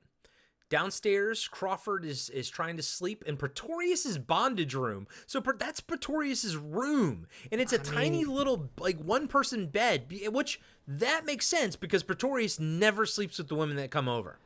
Yeah, I'm sure that bed Still reeks gross. of coconut oil, body odor, and it's sticky. And it's got hairs, little curly hairs everywhere because no one groomed back then. No, those little curly hairs were everywhere. Curly dude. hairs everywhere. You're sleeping there, put your head on the pillow. There's a big curly hair in your face. That's because it's from the horrifying. chest, guys. What did you think I meant? That's disgusting. You know, it's more disgusting, the shoulders to me. I just think the shoulder and like the trapezoid hair, you know, I hate that shit. I'm so glad I don't have that. I do. Yeah, I've got some body hair and I shave it off because I'm just like. But you wouldn't look like Pretorius though if you didn't. Though, no, because I'm in good shape. And I don't. And I you're don't so sweat modest like that. too. I am so modest. Svelte. Svelte. Zach the total snackage. Guys and Just gals, saying. this is an audio podcast, but I'll tell you, Zach's a good looking dude. But Oh, thanks, mister. So Likewise. you thanks. Fucking otter. Thanks, buddy. So yeah, Crawford is tossing and turning just like Bubba. They're both tossing and turning. Yeah. In the Who attic, cares? in the attic, Catherine turns the resonator on. The room glows pink. She winces in pain and touches her forehead. Downstairs, Crawford wakes up. We see his forehead is starting to bulge in the middle. A very good It's effect, awesome. by the way. Great effect. Yeah. Cut to Crawford running up the stairs to the attic, and he sees Catherine standing in front of the machine, and she looks like she's in ecstasy. He says, turn it off, and she says, no, I have to see more, feel more. And I like this. She's becoming like Pretorius. Yep. Crawford walks to the machine, but Catherine kisses him instead. He tries to break free, but she pulls him back and they passionately kiss again. Crawford eventually says, no, we've got to stop it. Then we hear a voice say, oh, don't stop. They quickly turn around and Edward is standing behind them. He's really close to, I hate that. Like how close he is, you know? Yeah. They can only see his profile. He still looks human. He says, I'm impressed, Crawford. Do you realize now what I was creating? Crawford says, Edward, my God, what have you become? Edward slowly turns his body towards them, and we see he's only half human, now he's half monster. But this is basically what he looks like on the movie poster cover, which freaked me out as a kid as well. But I do love what he says here, because Crawford says, what have you become? He turns and he says, myself. Catherine whispers to Crawford, get the switch, I'll distract him. Just then, Edward shoots out a long tentacle arm and grabs her and pulls her close. Yes, I do find you distracting. Crawford reaches for the resonator switch and Edward yells, don't! Did you notice like Crawford like does like this funny like little movement and then he pauses when you know he yells don't, but it's like it's in a funny like mimey sort of run movement.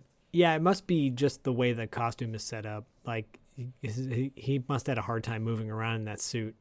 Oh, I meant Crawford, not. Crawford. Yeah. Sorry. I thought you were talking about clitoris. Good one. I'm surprised it took us an hour and 45 minutes to get that. Dr. Clitoris. I had it saved in my debauchery bank for the right moment. Good one. But you bring up a good point. Apparently behind the scenes, the gentleman, I forgot his name just now, plays Pretorius. He was very patient, but he would a lot of times be ready in that horrible makeup and everything, and they wouldn't be ready to go, and he would just have to kind of be sitting around for hours in that makeup, and they were like, God bless him for being so patient, because he was miserable in that, you know? Yeah, Ted Sorel, yeah. Crawford tries pleading with him. He says, whatever you are, you're still Edward Pretorius. You're still human. Edward says, more than human. Join me forever. Everyone must join me. Crawford quickly runs out of the attic, leaving Catherine with Edward. As Crawford runs past Bubba's room, Bubba comes out in just his little underwear, just a little Speedo. And now knowing this was filmed in Italy, I guarantee you they bought that because that looks like European underwear. Hey, man, where'd my boxers go? I know, Mr. Foree, we have something else for you. No, what? These. He holds them up, and they're like, they're so tiny. I thought you put fruit in this. I put fruit in this earlier today. I'm about to put a giant banana in this thing. I hope it doesn't become see-through when I go in water. I mean, come on, he's a beautiful man. Oh, he is. Oh, Ken Foree is a specimen. As our boy Brule would say, he's a hunk. He's a hunk. So Bubba comes out and sort of tackles him down the stairs. And as I was taking notes, I happened to pause it right at the moment where you could see the two stunt people's faces. I was like, that's funny. But yeah, he tackles him right down the stairs in his little tidy underwears. He could have broke his fucking neck, by the way. Yeah. I'm like, damn, that stunt man or no stunt man, that is a dangerous tackle. And that's like a big staircase. That's like a witchboard level like landing, like, because it's like staircase that goes down and then goes to the right and keeps going down. Like, it's a long staircase. And remember in witchboard that the house kind of had like a big staircase in it? I totally remember. Yeah. I think that was carpeted though. This was not. No, this is hard wood. Yeah, wood. Just like Ken Foree. When they get to the bottom, Crawford says he's going to the circuit breaker to shut it off. In the attic, Edward licks Catherine's face as she's screaming. He rips her nightgown open and then tears her panties off and throws them. Myra was even like, because it's kind of quick. You don't really notice that he throws her panties off, but she was like, did he just throw her panties? She was like, did he just throw her panties off? I was like, I think he did. Yep. He then shows her like his human hand, and then the fingers start growing real long. And I'm like, uh-oh, you about to get tentacle graped. Yeah, this is really creepy. Because he moves that tentacle finger down. You don't see it at all, but it goes, below the camera frame down to where her, crotch would be. And then she starts screaming. And he's laughing, Yeah, I'm sure something's going on there. Oh, in my head it is. In all the hentai I watch, it is. And he said, would you rather have, my gelatinous body or hairy? Neither? No, you must choose one or the other.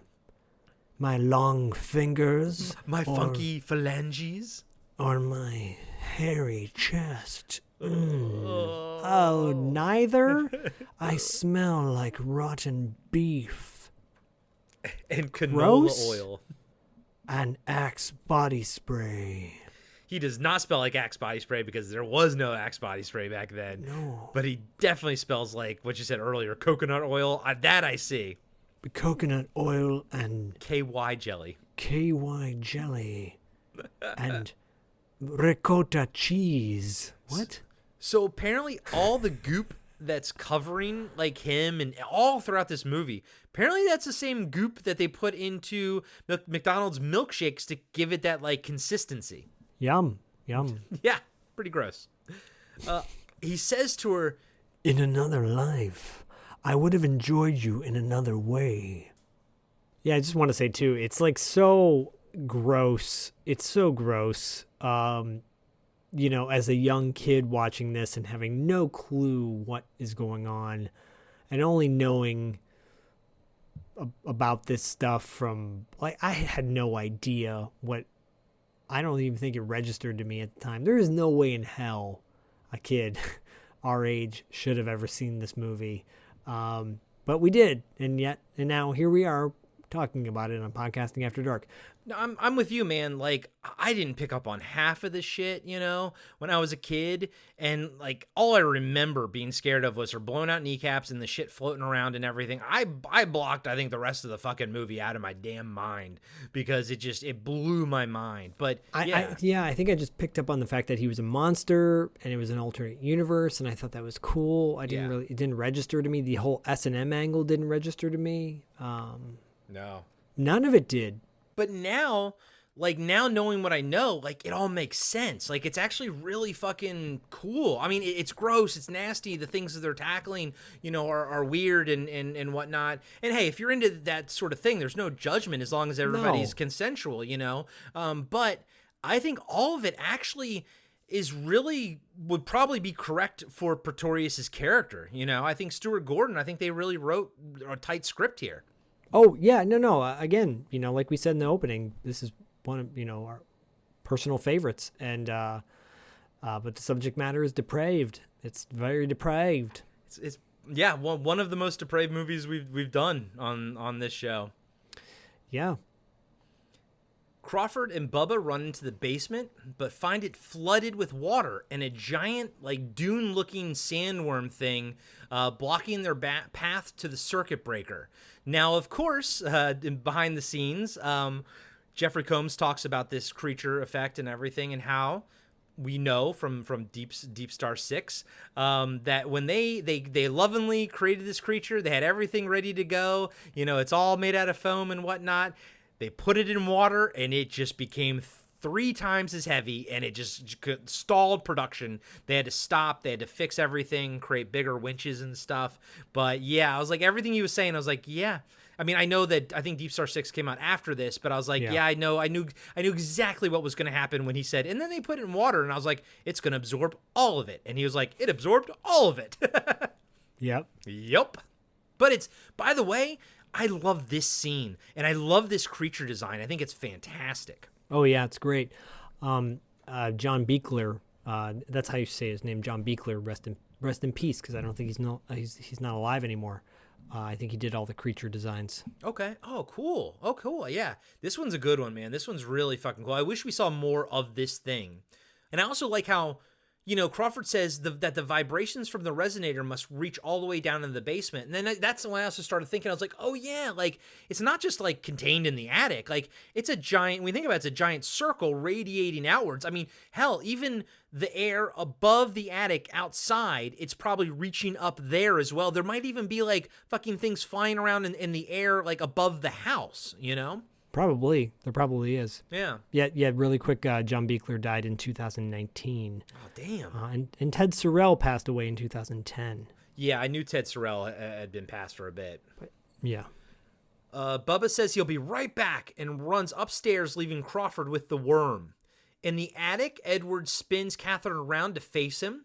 She asks what he's going to do to her, and he says, I'm going to kiss you. His head rips open, again like Palmer in The Thing, and another more gruesome head emerges. It's kind of like beak-like a little bit, with like some pincers on the side a little Looks bit. Looks like it's gross. King worm. Yeah, there you go. In the kitchen, Bubba grabs a giant knife, then runs back downstairs. In the basement, Crawford dodges the worm and makes his way to the breaker in waist-deep water. Bubba rushes down the stairs and stabs the worm with a knife. Crawford reaches for the breaker, but the worm sort of knocks him over. Upstairs, the Edward monster is eating Catherine's head as she screams. It looks like it's trying to twist her head off. This is fucking intense. In the basement, Crawford comes out of the water just to have his head eaten by the worm. Bubba tries to free him from its mouth, but can't. It swallows Crawford whole. Bubba reaches for the power cord and yanks it from the wall, turning off the resonator. Crawford drops to the basement floor. He is completely hairless. It was all burned off by the worm's stomach acid. And this was something else I didn't understand as a kid, like why Crawford came out bald and everything. But now I'm like, oh yeah, he fucking got eaten. He was in its fucking stomach. Like he was about to fucking die. He's being digested as we speak. And all of a sudden, boop, I'm back in reality. And he's like, like 5 feet off the ground and like lands on the ground. Like that's fucking horrifying, man. Oh, it's disturbing. Yeah, totally. And then Catherine also falls, to the ground, and then quickly gets up and like sort of covers herself with her ripped nightgown. Bubba picks up Crawford, who's clearly in immense pain. He takes him upstairs. Catherine runs to the resonator and starts pulling the cords as she screams and cries. And I know that you were a little bit annoyed by all the screaming, but I do like how traumatized she was by the event. Totally. I'm annoyed by it, but it also makes sense. Yeah. And it's good acting. Yeah. But it is a lot of screaming and crying and yanking of cords. Like, okay, I get it. You're traumatized. Oh my God. This guy's... You almost got your head eaten off. Well, come on. Why don't you cry about it? Big deal. You survived and it's gone. What's the big deal? Well, why are you crying? You still lived. Who cares? It doesn't matter whether she comes, stays, lays praise. It's all about the attitude. What? Damone, what are you doing in here? I tell you, this is a great place to be. No, what does he say? He says, no matter where you are, that's the place to be, even in the other dimension. Yeah. Good one. I thought you were going to go with the Buckaroo Banzai quote. No matter where you go, there you are. Oh yeah, that too. But Damone tracks because he's kind of a yeah. Damone was a better reference, but I do love me some Buckaroo Banzai. I sure do. Big Boutte.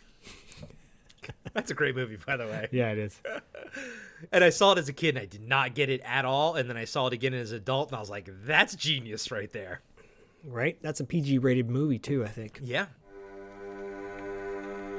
Hey, everybody. Corey here. I just wanted to let you know that we'll be right back after these short messages. Hey everybody, welcome to Talking Back, the podcast where we like to chat about past achievements in movies, comics, video games, and more. I'm your host Tim, and with me today in studio is co-host Dean. Hey, Tim. Dean? This isn't a full episode, this is actually just an ad. All we have to do is tell everyone that our podcasts come out on Mondays, and they can find us on their favorite podcatcher. If they're into movies, comics, or video games, they should definitely check us out. Oh. Well then, thanks everybody for listening, and we'll catch you next time. Talking Back.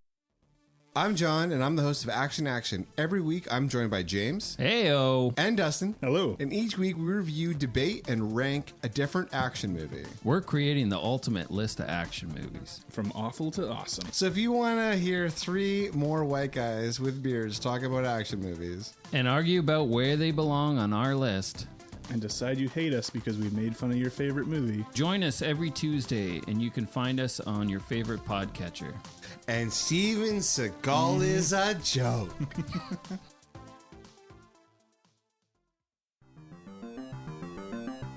Hello, everybody. I'm Adam. I'm John. And every week we are giving you a blast from our past. We are the podcast that brings you full-on movie breakdowns, TV show reviews, album reviews, top 10s, and more, all from the things of our nostalgic past. So please join us every single week on the Blast from Our Past podcast. You can find us on Spotify, Stitcher, Apple Podcasts. However you listen to podcasts, you can find us, and we would love to have you take a trip with us to the land of nostalgia.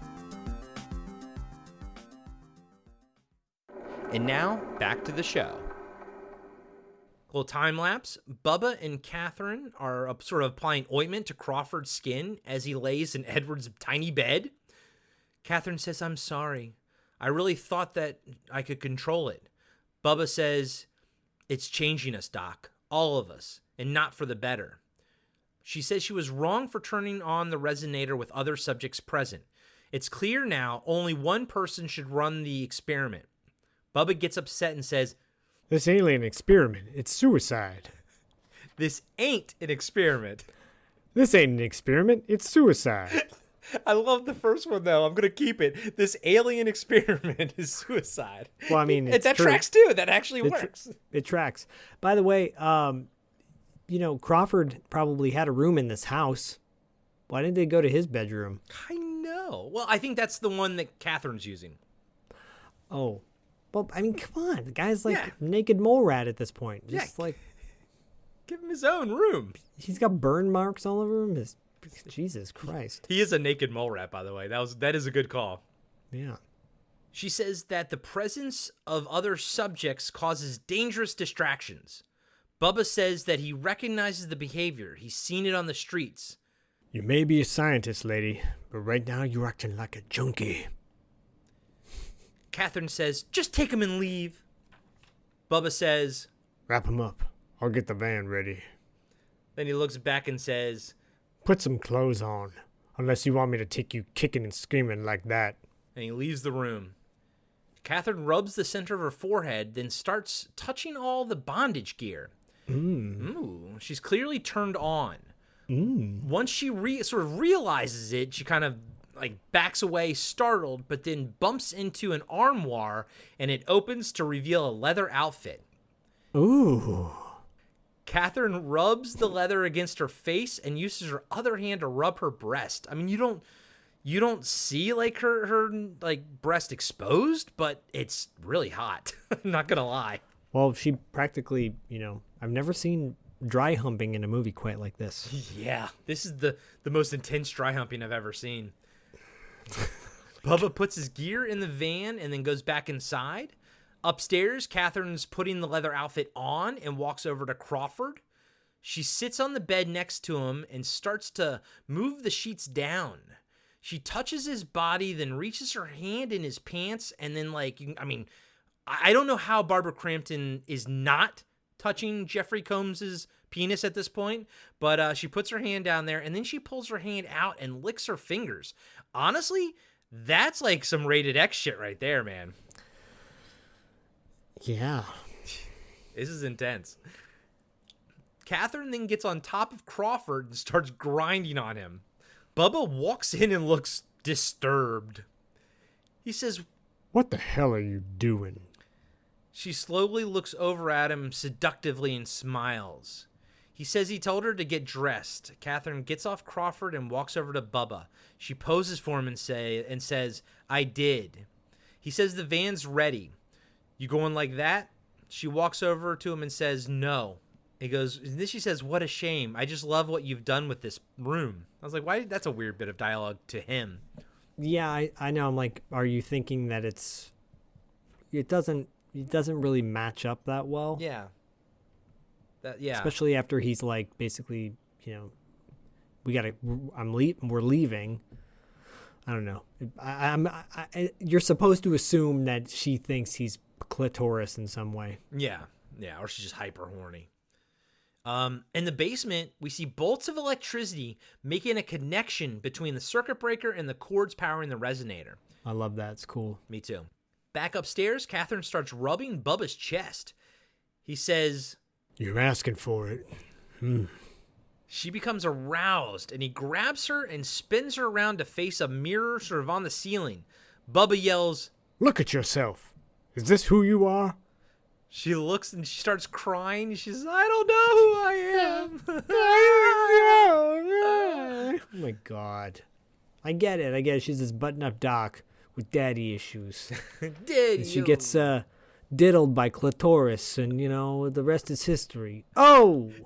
If people joined in right at the 2-hour mark, they would have no idea what we were talking about, because now we just call Pretorius clitorius. Yeah, I like that I appreciate that you said we call him. Yeah, of course. We're in this together, buddy. Yeah.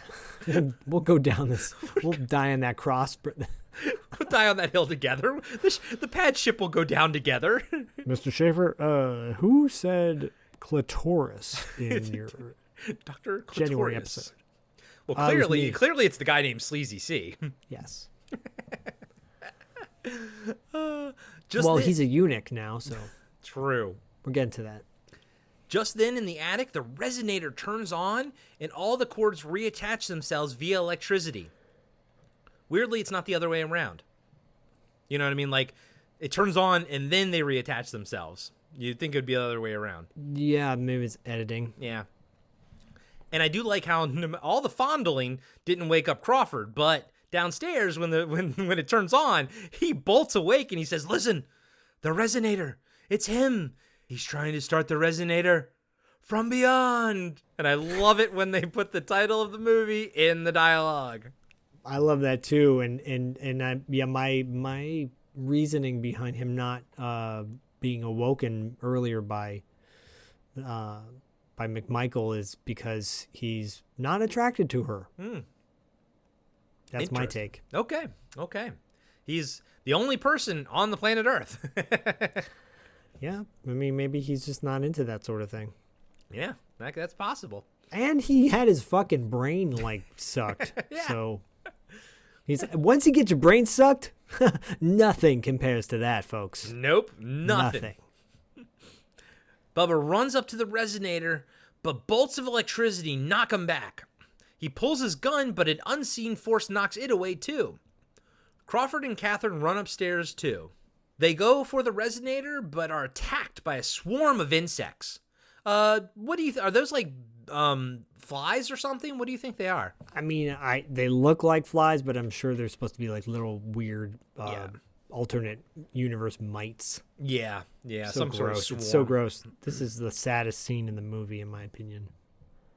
Catherine yells for Bubba to pull the cable. He tries, but the cable's fused to the resonator. Crawford yells to use the axe. Bubba grabs it and runs to the machine, but another bolt of electricity sends him flying. Bubba tries to cut the cables, but the electricity just reconnects them. Catherine is desperately trying to get the swarm off Crawford. Bubba then shines his flashlight on Catherine and Crawford, and it seems to make the swarm go away. This is you're gonna have to help me understand this. But then he throws his flashlight. I don't know why he didn't just turn it off and put it back in his pocket. And it kind of lands on the ground and spins to face him. So the flashlight got them off of, if you flash the light on Catherine and Crawford, the bugs went away. Now the light gets flashed on Bubba, and he's like, "Oh no." And then all the insects then now attack Bubba. Can you explain that to me? Yeah, part of me is like, first of all, maybe it just doesn't track, and that's a continuity error, story error, script error. Or the alternative is it doesn't really make sense, because later on in the movie, when they shine light later, towards the end, with the flame or whatever, I think. Oh yeah, she has a little matchbook to kind of get the eels away. They go after that light, and They so go maybe after the light. So maybe it makes sense that but then what doesn't make sense is how the light pushed the bugs off of Catherine and Crawford. I think part of me feels like they just messed up, and they were supposed to be more on them, but there was less. Okay. Yeah, I mean, I think it's a gaffe. I don't think there's like an in-movie like reason for it. And then, as we all know, the opposite of less on is more on. I thought you were going to say hard on. No, that's from Megaforce. Hard on. Like the one Bubba had earlier and will never have again. So he goes down screaming, covered in that swarm of creatures. No, it's the worst. I know, This is the worst. This is the worst scene in the movie, and I mean this in like the saddest way. Yeah, because they're like covering his arms and his legs and everything, and he's screaming and everything. Catherine and Crawford try to disconnect the resonator, but they are also sort of like knocked away. The swarm of insects leave, and Catherine and Crawford rush to Bubba, but it's too late. Almost his entire body has been eaten, even like the tip of his nose, which I thought was a nice little touch too. And he just kind of like gurgles and dies. But it's a cool looking like body, and you can tell like, you know, it's really Ken Foree's head, so it's like probably under the floor panels. His body's under the floor panels essentially. Yeah. But the ruined body that they use is really, really well done, I think. Yeah, it is. It's gross and sad. Yeah, because he's my favorite character in the movie. Me too. Once it's over, and like once he's dead, I'm like, okay, what? Is there anything else to live for, God? Well, the good news is, with an hour and 25 minutes, once he dies, we only have like 20 minutes left in the movie at this point. Oh, barely, yeah. Yeah. Because the end credits are 5 minutes long. Right? In the darkness, we see a grotesque, non-human shape. We see it's Edward. He barely looks human. Catherine rushes to the fire extinguisher on the wall, and he grabs it just as Edward sort of grabs her with his tentacles. He says, "Humans are such easy prey."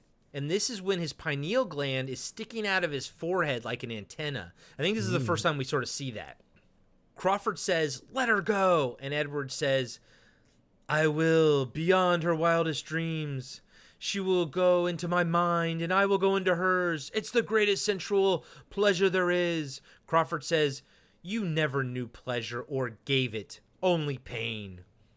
Crawford then grabs his head in pain, and Edward says, "You are evolving into a being that has never existed before." That's cool. Well, and also, let's be honest, if you are having to talk about it, it's probably not that great. Like people who boast about their sexuality and how great they are, let's be honest, folks. Yeah. You know, you're talking yourself up because you're compensating for something else. You eunuch. You eunuch. Crawford yells, "I'm Crawford Tillinghast." Edward says, "Let it happen, Crawford. Let it out." Crawford screams as his pineal stalk shoots out of his forehead like an antenna. And there's like a gross crunching sound too. Yeah. And by the way, no CGI. This effect is fantastic with his forehead thing. And yes, they clearly have to do something to his head to make it a little bit bigger, to keep all the wires in there and everything. Yep. But honestly, the deformed head, even though it's to cover the wires, I think actually works as a whole to make him look more grotesque. Yeah, agreed. Unfortunately, apparently, once he was all wired up, they couldn't unwire him. So anytime Jeffrey Combs had to go to the bathroom, somebody like an assistant had to like take all the wires with him, and he was like, "It was fun," being sarcastic. Meaning, like you're sitting in a stall with like your assistant next to you, just kind of holding the wires, waiting for you to crap it out. Yeah. Let me know when you're done. I'll just be standing here holding your wires. Almost boink, boink. You hear Jeffrey Combs start yelling, "I'm Crawford Tillinghast" in the bathroom as he poops. "I'm Crawford Tillinghast." Who ordered the tie? But it's really good, dude. And I think that's another thing that probably fucked me up as a kid is how well done the pineal effect is. Yeah, totally. So now that Crawford, his stalk is out of his head, he's looking around. He's like, oh, it's beautiful.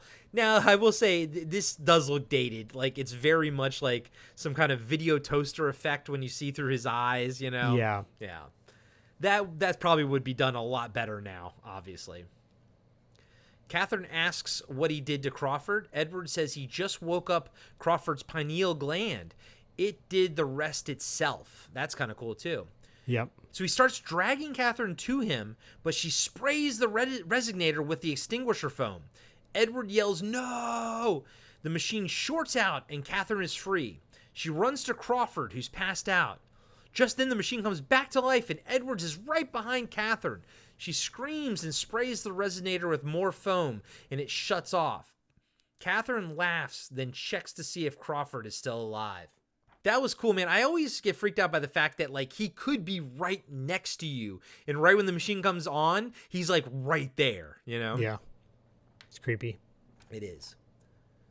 Cut to the hospital, and Crawford is on an operating table.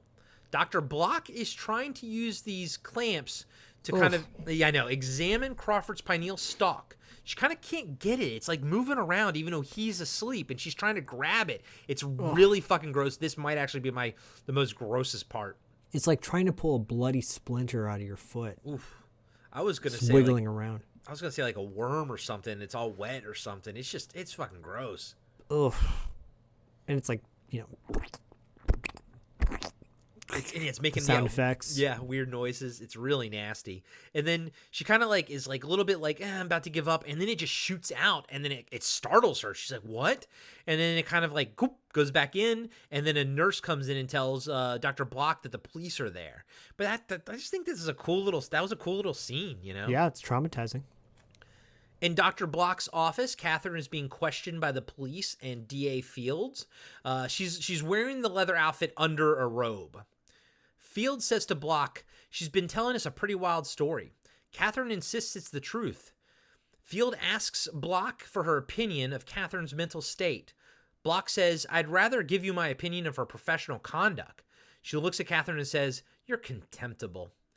Then moves aside the robe to reveal the leather outfit. Also, Catherine's, like, her skin's eaten up from the bugs. So is Crawford's, too. She looks at Fields and says, I doubt she can even understand what she's done.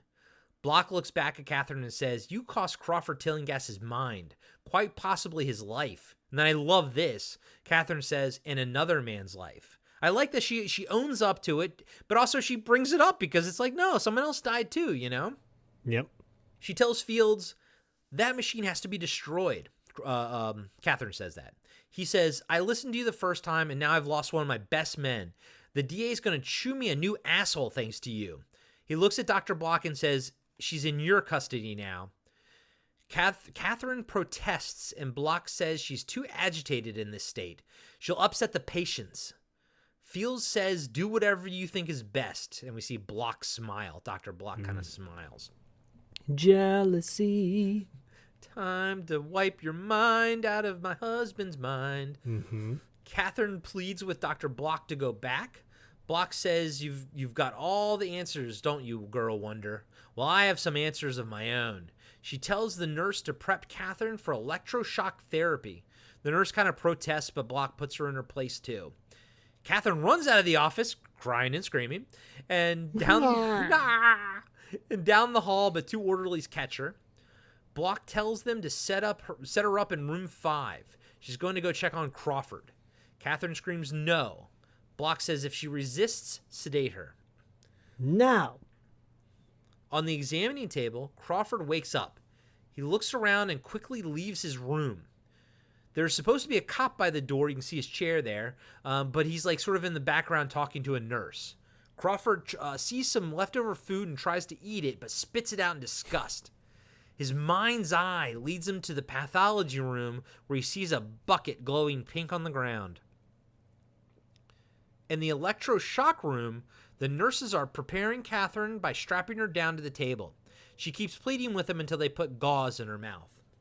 Dr. Block walks up to Crawford's room and says hi to the cop by the door. She walks in and sees the table empty, then walks out of the room and tells the officer Crawford is gone and to call security. Dr. Block walks down the hall, then sees blood spilling out from under the pathology door. She goes in the room and turns on the lights to see Crawford squatting on the ground and eating a brain out of the bucket. Yummy. She looks disgusted and walks over to him and says, "Crawford, please don't eat those. They could make you very sick." So Jeffrey Combs tells a funny story about how, he was eating this brain. It was just a rubber brain, covered some, goop and jelly. And he's like miming eating it. And Stuart Gordon was like, "What are you doing?" He's like, "I'm pretending I'm miming to eat it." And he's like, no, it's not tracking. You need to eat something. Like, we need to put something in that hole. So the effects guys put some Fixodent in there. Oh, God. Apparently, when you put Fixodent in your mouth, he's like, it takes all the moisture out of your mouth right away. So he goes to say his line. He can't say anything. He's, Stuart Gordon calls cut and is like, "Dude, what are you doing?" And he gets all the shit out of his mouth. He's like, "Dude, I can't talk with this shit in my mouth." Stuart Gordon's like, "Fine, I won't make anyone do anything I won't do myself." And Jeffrey Combs goes, "Okay, here, try it." So he bites into it or whatever, puts his mouth in, and Jeffrey Combs goes, "Now, what's your name?" And Stuart Gordon goes, he couldn't say anything. And Jeffrey Combs like, "Yeah, that's right." And so then once he cleans his mouth out, apparently Stuart Gordon's like, "You can go back to just miming it then." That's hilarious. But I love looks good. I love how vindicated Jeffrey Combs was. He's like, "Yes, I win." So her saying, "Crawford, please don't eat those. They can make you very sick." That kind of shakes him back to his senses, and he drops the brain in disgust. He looks at Block and asks, "What is happening to me?" She says, "We don't know for sure, but we're going to find out." Dr. Block helps Crawford to his feet and starts walking him to the door, but his eyes start twitching, and we see from his POV that he can see her brain. As Dr. Block opens the door, this is one of the most, I think, intense kills in any movie. I think this is fucking intense. Yeah. As Dr. Block opens the door, he slams it shut and then slams her against the wall. He has his hand on her neck and the back of her head. His pineal stalk is sticking out, like straight up like an antenna now. Crawford then puts his mouth over her eye, and she's yelling and struggling and fighting with him.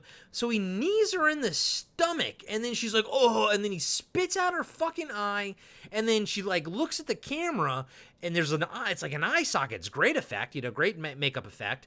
And then he just starts sucking out her brains through the eye socket as she moans, and the camera dollies in, and her eyeball is rolling back. Dude. This is that's one of the most intense deaths in any movie ever. Oh, yeah, totally. And so to answer anyone's question, if they ever had this question, you can't give a hickey to an eye because you would suck the eyeball out. But you can suck out the brains from behind the eye. Yes, you can. If you want to do that. That would just, so give them, I was giving her a hickey on her eye. I didn't mean to suck her brains out. My bad. Dude, the knee to the gut is what I think is the most brutal part of it. You're all of it. Look, Jeffrey, really, just give her. It's my wife, so I don't care. Just give her a nice little hit in the stomach. Give her the business. Give her the business. God. That's so funny that you say that because my buddy Bert, who listens to the show, I got that phrase from him. I've known it before, but he always says giving people the business, and I love it. But I also remarked to him that young Jeffrey Combs looks like young Bert as well. I get vibes of that as well. So it's just funny that you mentioned the business part. So Bert, this one's for you, buddy. Yeah, whoop, whoop, Bert. He's also a Patreon member, so thank you for that as well, my friend. Oh, thanks, Bert. And for all of you Patreon members, thank you. Yes. If you want to be a Patreon member, go to patreon.com/podcastingafterdark. In the electroshock room, the doctors are about to shock Catherine when a nurse comes in and says that something has happened and they need help. The guy who has the switch, and he's about to shock her, and he's like, "What about her?" He's so excited to shock her. The nurse says to lock her up in her room. The doctor / orderly, I don't know what he is. He kind of undoes Catherine's straps or arm straps first. And as he's working on the legs, she takes that giant, examination light and just hits him in the head with it. And I was like, that's quick thinking right there. I wouldn't even have thought to do that. Right. Quick goat thinking. Outside, Crawford is in the ambulance unloading area, I guess. Like that, right by the sliding doors where it's kind of like in that parking lot area, but only ambulances can go there. So that's where he's at. He kind of like, as he's out there, he looks and he sees Catherine drive off in Bubba's van. He yells for her, "Catherine!" Just then, an ambulance backs into the lot, and 2 paramedics pull a drunk guy strapped to a gurney out of the back. One of the paramedics wheels the guy around the ambulance, while the other one cleans up puke off the floor of the vehicle. Interestingly enough, the lady paramedic who's cleaning up the puke, her job, if you look her up on IMDb, she's a linguistics coach, and she's done like stuff like Hellboy and stuff like that. So she works for, basically, you have an American actor or something, and they need to have like a Russian accent or something like that. A linguistics coach helps the actor achieve that accent, correct? And prior to linguistics coach, she was a liquid remover coach with the picking up the vomit. So there you go. There you go. And I do like how she like yells for her partner to get her a candy bar because she's hungry. Then she hears like a thud and a wonk or something, like a strange noise, but I had the subtitles on and it said thud, so I was like, oh, she hears a thud. I love it when the subtitles actually tell you what the sound is. Yeah, when Bubba is watching the torture porn in Clitoris's room, the subtitles are of Bubba going, oh wow. You're right. It's like OEO. It goes like O and then YI, then O again, then Y. It's weird. I guess he's doing Morris Day in the Time. OEO. I love it. Jungle Love. You gots to shave when you wear a dress like that, and I don't mean your legs. Go check out our Adventures of Ford Fairlane review. That might be one of my all-time favorite reviews we've ever done. And by the way, guys and gals, if you want to know what our Fletch one will sound like, listen to that, because all Zach and I do is fucking quote that movie and then laugh at each other the entire time. Yeah, it's great. It's great. So she goes and checks, goes around. The paramedic goes to check on her partner. She finds the drunk man still strapped down, yelling that he saw a snake come out of a man's head. It ate him. She thinks he's going into DTs. I don't know what that means. Do you? I actually wrote that down in my notes. I'm looking at it right now. It says, what the fuck are DTs? There you go. I don't know. I really don't. Detoxes? No, I don't know what it is. Someone can fill us in what DTs are. I'm sure we have first responders out there listening that will know. Or someone who's gone into that personally. Yeah, who's experienced the DTs. But she looks over to see her partner dead on the ground with his eyeball ripped out. Crawford then comes up behind her and grabs her and starts sucking on her eye, while the drunk guy screams, "That's the Snake Man!" She kind of pulls out "That's Snake Man!" She kind of like pulls out a pocket knife, doesn't really do much with it. She tries to run away, but Crawford tackles her and smashes her head against the concrete. That's fucking brutal too, dude. Yeah, that's straight up American History X head slamming going on there. Yeah, fucking some curb stomping shit right there. Yep. But I love that he left the homeless guy because the guy didn't have a brain probably, or, didn't have a brain worth sucking. Yeah. And he had vomit all over himself too. Just then, Crawford's pineal stalk kind of shoots back in and he comes to his senses. He looks horrified at what he's done. Crawford gets into the ambulance and drives off, leaving the guy on the gurney screaming for help. Help! The Snake Man! Snake Man! Get him! Snake Man! Where's Snake Man? We see Catherine pulls up to the Pretorius House in Bubba's van. She unlocks the front gate and goes in. In the attic, we see the Resonator covered in foam and the outline of Bubba's body on the ground. Oh, with his little skinny legs, I guess it wasn't leg day after all. Good one. Okay, Zach, explain this one to me. Catherine then takes out a time bomb out of her bag. She has like 4 sticks of dynamite stuck to like a counter, a time counter. And you know what's funny? As a kid, I had no problem believing this part of the movie. As an adult, I'm like, where did you get that? Because were you able to ever buy sticks of dynamite at an Army Navy surplus? Maybe she went to an Army Navy surplus. I don't think so, because I think dynamite sticks are very unstable, especially if they get wet or something. Yeah, no, I mean it doesn't make any sense at all. She's crazy. She's a crazy chick. Huh? Oh, crazy chicks got all sorts of weird things in their house, like dynamite sticks, 2x4s. What? No, I don't know. Like the power drill. Oh! Yeah, no, I don't know, man. Like, it doesn't track at all. It doesn't make any sense, but it is such a cartoon moment. It is. And this is interesting because it's such a, this movie does have a dark sense of humor, so maybe that's supposed to be somewhat comedic. I don't know. And I think, we said at the beginning with 666 Benevolent Street, you're supposed to not take this movie completely seriously. And it does the job that it's supposed to do, which she sets it for 5 minutes, and it actually, it starts a nice little, climax countdown type of thing. Yeah, countdown to climax. Countdown to clitoris. In the basement, we see sparks shooting out of the breaker. Catherine walks out of the attic and down the stairs when Crawford lunges out and grabs her. He drags her into Edward's room and ties her up. She screams, "Why are you doing this?" He says, "Because I love you, Catherine." She says they have to get out. The resonator is going to blow up. He says he wants them to be together. She says if Pretorius can turn that machine on, he always has a way back. Crawford says he's always here. Then Crawford's pineal stalk comes out and looks around. She says he'll devour them and the whole human race if he can. Crawford says it won't hurt and goes for her eye, to kind of suck it out.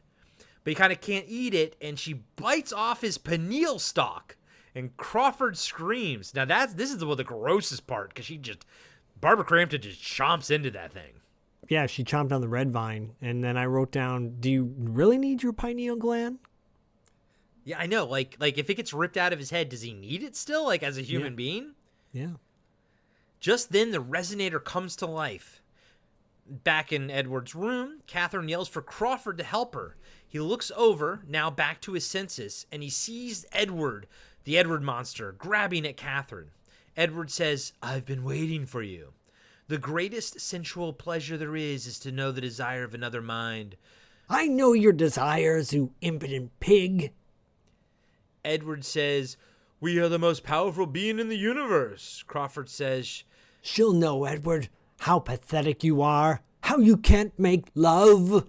And this was Myra's favorite part, because she loved how Pretorius shoots his head around and he goes, "Maybe you could teach me," with his eyes all. Yeah. She when I was breaking the movie down and I was near the scene, she was like, "Oh, I got to see this shot again." And then she fucking just laughed and walked away. It's so funny. It is really funny. It is, because he's got this long neck and everything. But he's like, "Maybe you can teach me." Edward leaves Catherine and chases Crawford through the house. Yeah, he goes, "All right, come and get me, eunuch." I love that line. I do too. Just then, so Crawford's kind of trying to go down the stairs, towards the front door. Edward grows wings, and he kind of smacks Crawford in the face with his wing. It's such a bitch slap too, Yeah. But then he knocks him to the ground, and then he goes down over top of him with his same big weird pincher head, whatever you called it earlier. And then this is when you actually see Kingworm. it. Yeah, what is it, kingworm? Yep. He bites down on Crawford's head, and then you see him actually twist it off, and that's how you know why it's not bitten off Pretorius's dead body. It's was twisted off, and that's cool too. I like that. It could have just bitten it off. It could have just bitten his head off, but I like the added layer to it that it twists it off. I agree. Upstairs, Catherine is still tied up. There's 2.5 minutes on the bomb. There's more than 2.5 minutes left in the movie, but not by much. It's actually pretty tight. She struggles with the leather straps, but then sees the eels swim in. She kind of shakes her wrists to get the eels' attention, and they bite through the leather, releasing her. And this is what you mentioned earlier, because she's still kind of stuck there. So she takes a book of matches out of her pocket, lights it, and throws it to the ground, distracting the eels so she can run by. Catherine runs down the stairs and trips over Crawford's headless body. Edward Monster appears before her, and then she runs back upstairs into the attic. But it's kind of cool because water is coming down the stairs from the attic. And that kind of like, for me, that's kind of like got vibes of The Mist, where like, I also like the fact that like, you know, mist or water or something else is coming through, not just like creatures. Gelatinous water. Yeah. It's almost like terraforming the house. Yeah. Covering it in clitoris. Breaking water. Ew. In the attic. Okay, here we go. In the attic, there's 30 seconds left in the bomb. Edward grabs her by the ankles, pulling her to the ground.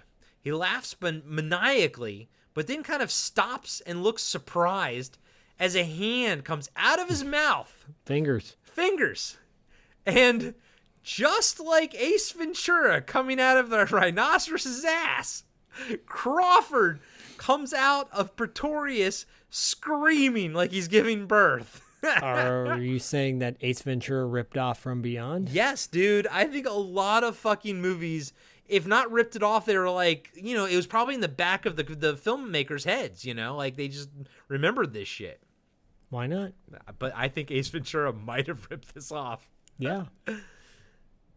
So this, it's hard to sort of track it, but basically what happens is that like Pretorius and Crawford start fighting for control of Pretorius's body, and they're fighting each other, biting each other, ripping each other to pieces, morphing, unmorphing, you know, turning into skull snake heads and all this kind of stuff. It's really fucking cool. And I know that they like ran out of budget and said they didn't really do the ending the way they wanted to. I think it's fucking effective as hell.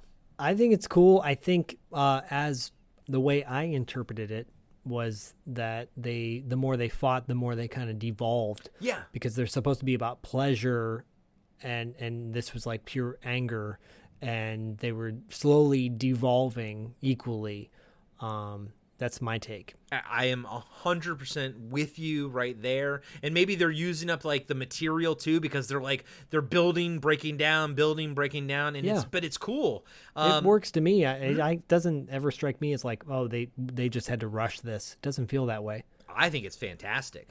But Catherine's leg is still like being held onto by Pretorius. So eventually, Crawford's skull face bites the hand so it can let go.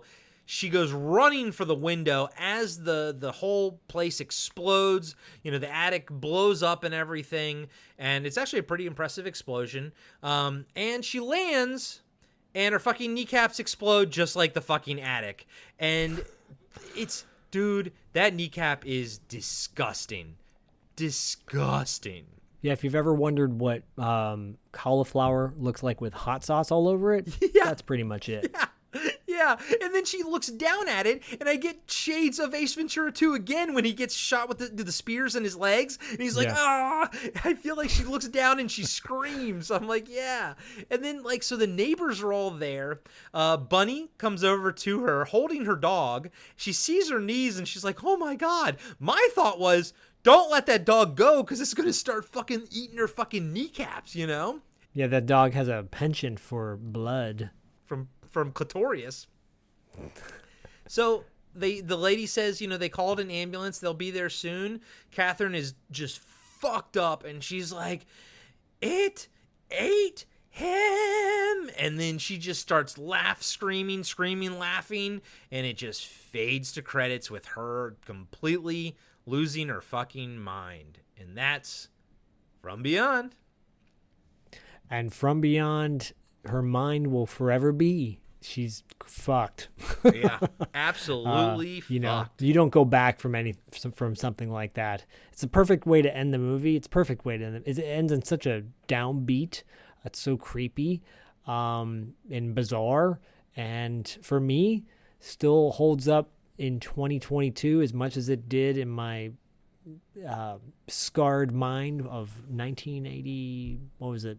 87 or 88 when I first saw this movie. Oh wow, was it already? Wow, it was already on HBO or whatever in 88, huh? Yeah, I think yes, because it came out in 86. I want to say 87. It was probably already on. Yeah. Every morning. So I would wake up and watch that final scene. Yeah, because you would be waking up so early for school and everything that it would still be like. So basically, that would be like the 3:30 a.m. movie. So when you get up at like 5 a.m. or something, it's like it's finishing up essentially. Yep. Yeah. Before you hit the 6 a.m. Fairly family friendly movie. The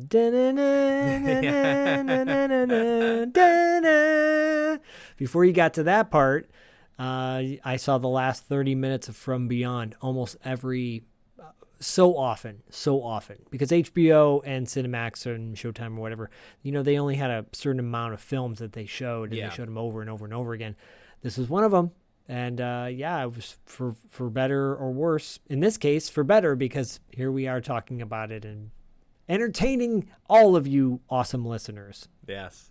And I'm with you, buddy. I think this movie holds up very well, even with its silly gaffes, and even with its like logic breaks and stuff. It's fine. It's a fun ride from beginning to end. Obviously, if you think gross deaths and kills are fun, and I think a lot of our listeners probably do think that kind of stuff is fun, but this is a fun ride from beginning to end, and at a cool 86 minutes, it is digestible and easy, just like Crawford's head.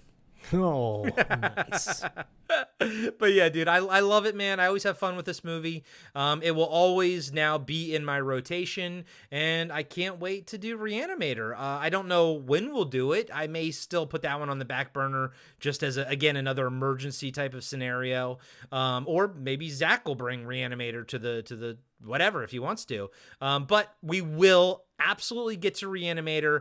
I can't promise we'll do it in season 3, but I am excited that we finally have a proper Stuart Gordon, Barbara Crampton, Jeffrey Combs jam under our belt now. Agreed. And I don't know if we'll get to it in season 3. I can guarantee you, listeners, this is a little bit of a spoil, I suppose. On my end, there's a lot more exploitation films coming. There's some more Wings Hauser movies coming. Yeah. There's some slasher movies coming. And quite possibly a genre we've never touched, but I'm gonna give it a try. I'm gonna give it a stab. I'm gonna give it a go. We'll see how we do. Yeah, because originally we sort of talked about Wings Hauser being like a mini marathon. It's turned into we're just going to support Wings Hauser for the entirety of Podcasting After Dark because we love the man and we love his movies. And I know for a fact I have a few here still ready to go. So yeah, our love affair with Wings Hauser is now becoming more of an ongoing thing. Yeah, and one of the reasons why I actually wanted Corey to hold back a little bit is because there's a Wings Hauser documentary being made right now. Oh, okay. So I don't know when it's going to be released. Hopefully it'll be released this year, but kind of coincide with that. And like these shows are evergreen, you all know that. So you could listen to Terror Vision right now if you want to, right after this one, or you could go listen to Screamers right now if you wanted to after this one. So it doesn't really matter where in the timeline, but know that Wings is coming back. Unlike Crawford's head, because his head is gone. His head is gone. And I got some good ones here for you, buddy, too. I got another stack I'm about to mail out. I've got some. I'm building up another stack for you. Oh, stacking it up. I can't wait. Baby. But you know what always stacks it up? $2 late fee. And I know you got the Barry Bostwick interview dropping. That's going to be coming soon. Anything you can tease maybe after that? Yeah, for sure. And I think listeners of this show will really appreciate who we have in February coming up. This guy named Luca Bercovici. He's a great character actor, but he's also a director and writer. He wrote and directed Ghoulies and Rockula. And he talks a little bit about that aspect of his career. But we talk a lot about a movie he did in the 80s called American Flyers with Kevin Costner. Great bike racing movie. And then we just interviewed Nestor Serrano. If you don't know who he is, go check out a movie from the 90s called Hanging with the Homeboys, which is a great... I don't think Swingers would have gotten made if it wasn't for Hanging with the Homeboys, and it's kind of like an urban version of Diner, a hip-hop version of Diner. And he was also, believe it or not, fun fact, he was in the Hat Squad, one of the shows that Corey and I, before Diallo joined us on TV Obscura, the first show I brought to TV Obscura. So he actually brings up the Hat Squad and tells a very funny story about that show. But Nestor Serrano has been in everything from Bad Boys to Lethal Weapon 2 to The Day After Tomorrow to 24. The guy's done it all. So those are lined up down the pipe. And then we've, of course, got Martial Arts Madness coming in March. We've got some fun surprises planned for that. I can't divulge that just yet. But yeah, lots of fun stuff on $2 late fee. And Podcasting After Dark is going to be linked up with $2 late fee in some way, shape, or form very soon. Of course. But yeah, Barry Bostwick's interview will drop probably soon after. Our episodes drop every 2 weeks on a Sunday. So, you'll probably hear this. You'll probably hear it around the same time or soon after. Okay. Barry Bostwick is a fun interview. The guy he's a gem. He's a gem. I'm excited to listen to that one. I'm excited to dig deeper into Cartwright. Can't get much deeper than we're balls deep into season 8 right now. Balls deep. Balls How deep, many seasons baby. did Seinfeld have? 9. So we are on the penultimate season. So it's we're also going to be trying to figure out what show we're going to do next after Seinfeld, and maybe try to keep it Seinfeld-centric, but we still have a good probably 6 months or so to get through it. But we're rocking and rolling over there at Cartwright. I love talking Seinfeld all the time. I know Zach loves Seinfeld as well, and we always have Adam and I always have a good time over there, and I think Hoary Corey, by the time you listen to this, Hoary Corey's going to be on talking about Attack of the Clones, because our boys Tim and Dean are going to be going through all the Star Wars movies this year, one a month, and I'm going to be defending Attack of the Clones. I'm going on there as its advocate, and because I love that movie. I think that movie is sex, drugs, and rock and roll. Sex, Padme, drugs, death sticks, rock and roll, Jango Fett's head. There you go. There you go. And check out everything we're doing over here at the Podcast After Dark Patreon. Zach's plugged it a million fucking times, but I'll plug it again. Patreon.com/Podcasting After Dark. Our Auteur de Force tier. So basically, Zach and I we were talking about names and everything for that tier. Didn't quite know what it was going to be. Zach nailed it. It is going to be called the Auteur de Force, and it's going to basically replace the Interviews After Dark tier. And like Zach said, we're going to be moving the interviews to the free feeds. Whenever we will be doing new interviews, but we do have about 2 years worth of them now to kind of release on the free feeds. But whenever we do new ones, and we are actively pursuing, they'll go on Patreon first. So Patreon members will always get that first. But I really think you guys and gals are going to like what we're doing with this John Carpenter filmography retrospective. And just to let you know, we're going to go, like Zach said, we're going to go through every movie. We are not going to be breaking them down per episode. We are just going to be freeform discussing them. But that does mean we are going to revisit The Thing. We are also going to revisit Prince of Darkness, because we are going to watch each of them every month in order. And we're starting with Dark Star this month. So that episode will drop before the end of this month. Go check it out. Go check it out. And as always, we'll catch you on the dark side.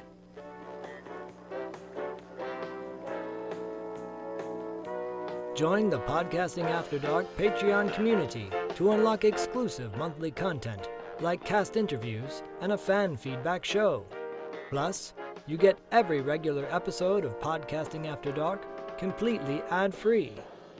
You can also support the show by rating and reviewing us 5 stars on Apple Podcasts and by recommending us to your friends.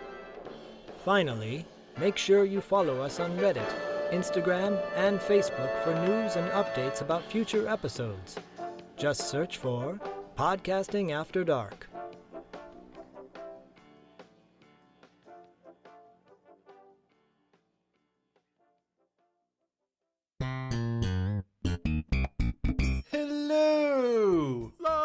la. I'm Adam. And I'm Corey. And we are the hosts of Cartwright, a Seinfeld podcast. We are breaking down every single episode of Seinfeld as we watch it, reliving this amazing show. That's right, it's a trip down memory lane for all of us 90s kids out there. You can find Cartwright, a Seinfeld podcast on iTunes, Spotify, Podbean, and Patreon. La la la.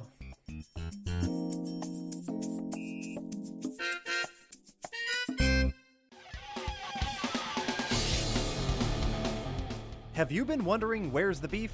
Well, on our podcast, Throwback Trivia Takedown, you might just find that out, as well as some other things about the 70s, 80s, and 90s. We're a nostalgic-based trivia show that pits two challengers head-to-head in a duel of the decades, with categories ranging from movies, TV and music, to slang, food, and fashion. You're sure to get the best in retro-themed trivia. So strap on your jelly shoes, grab a surge, and walk like an Egyptian to your favorite podcast app and check out Throwback Trivia Takedown. I heard even Mikey likes it.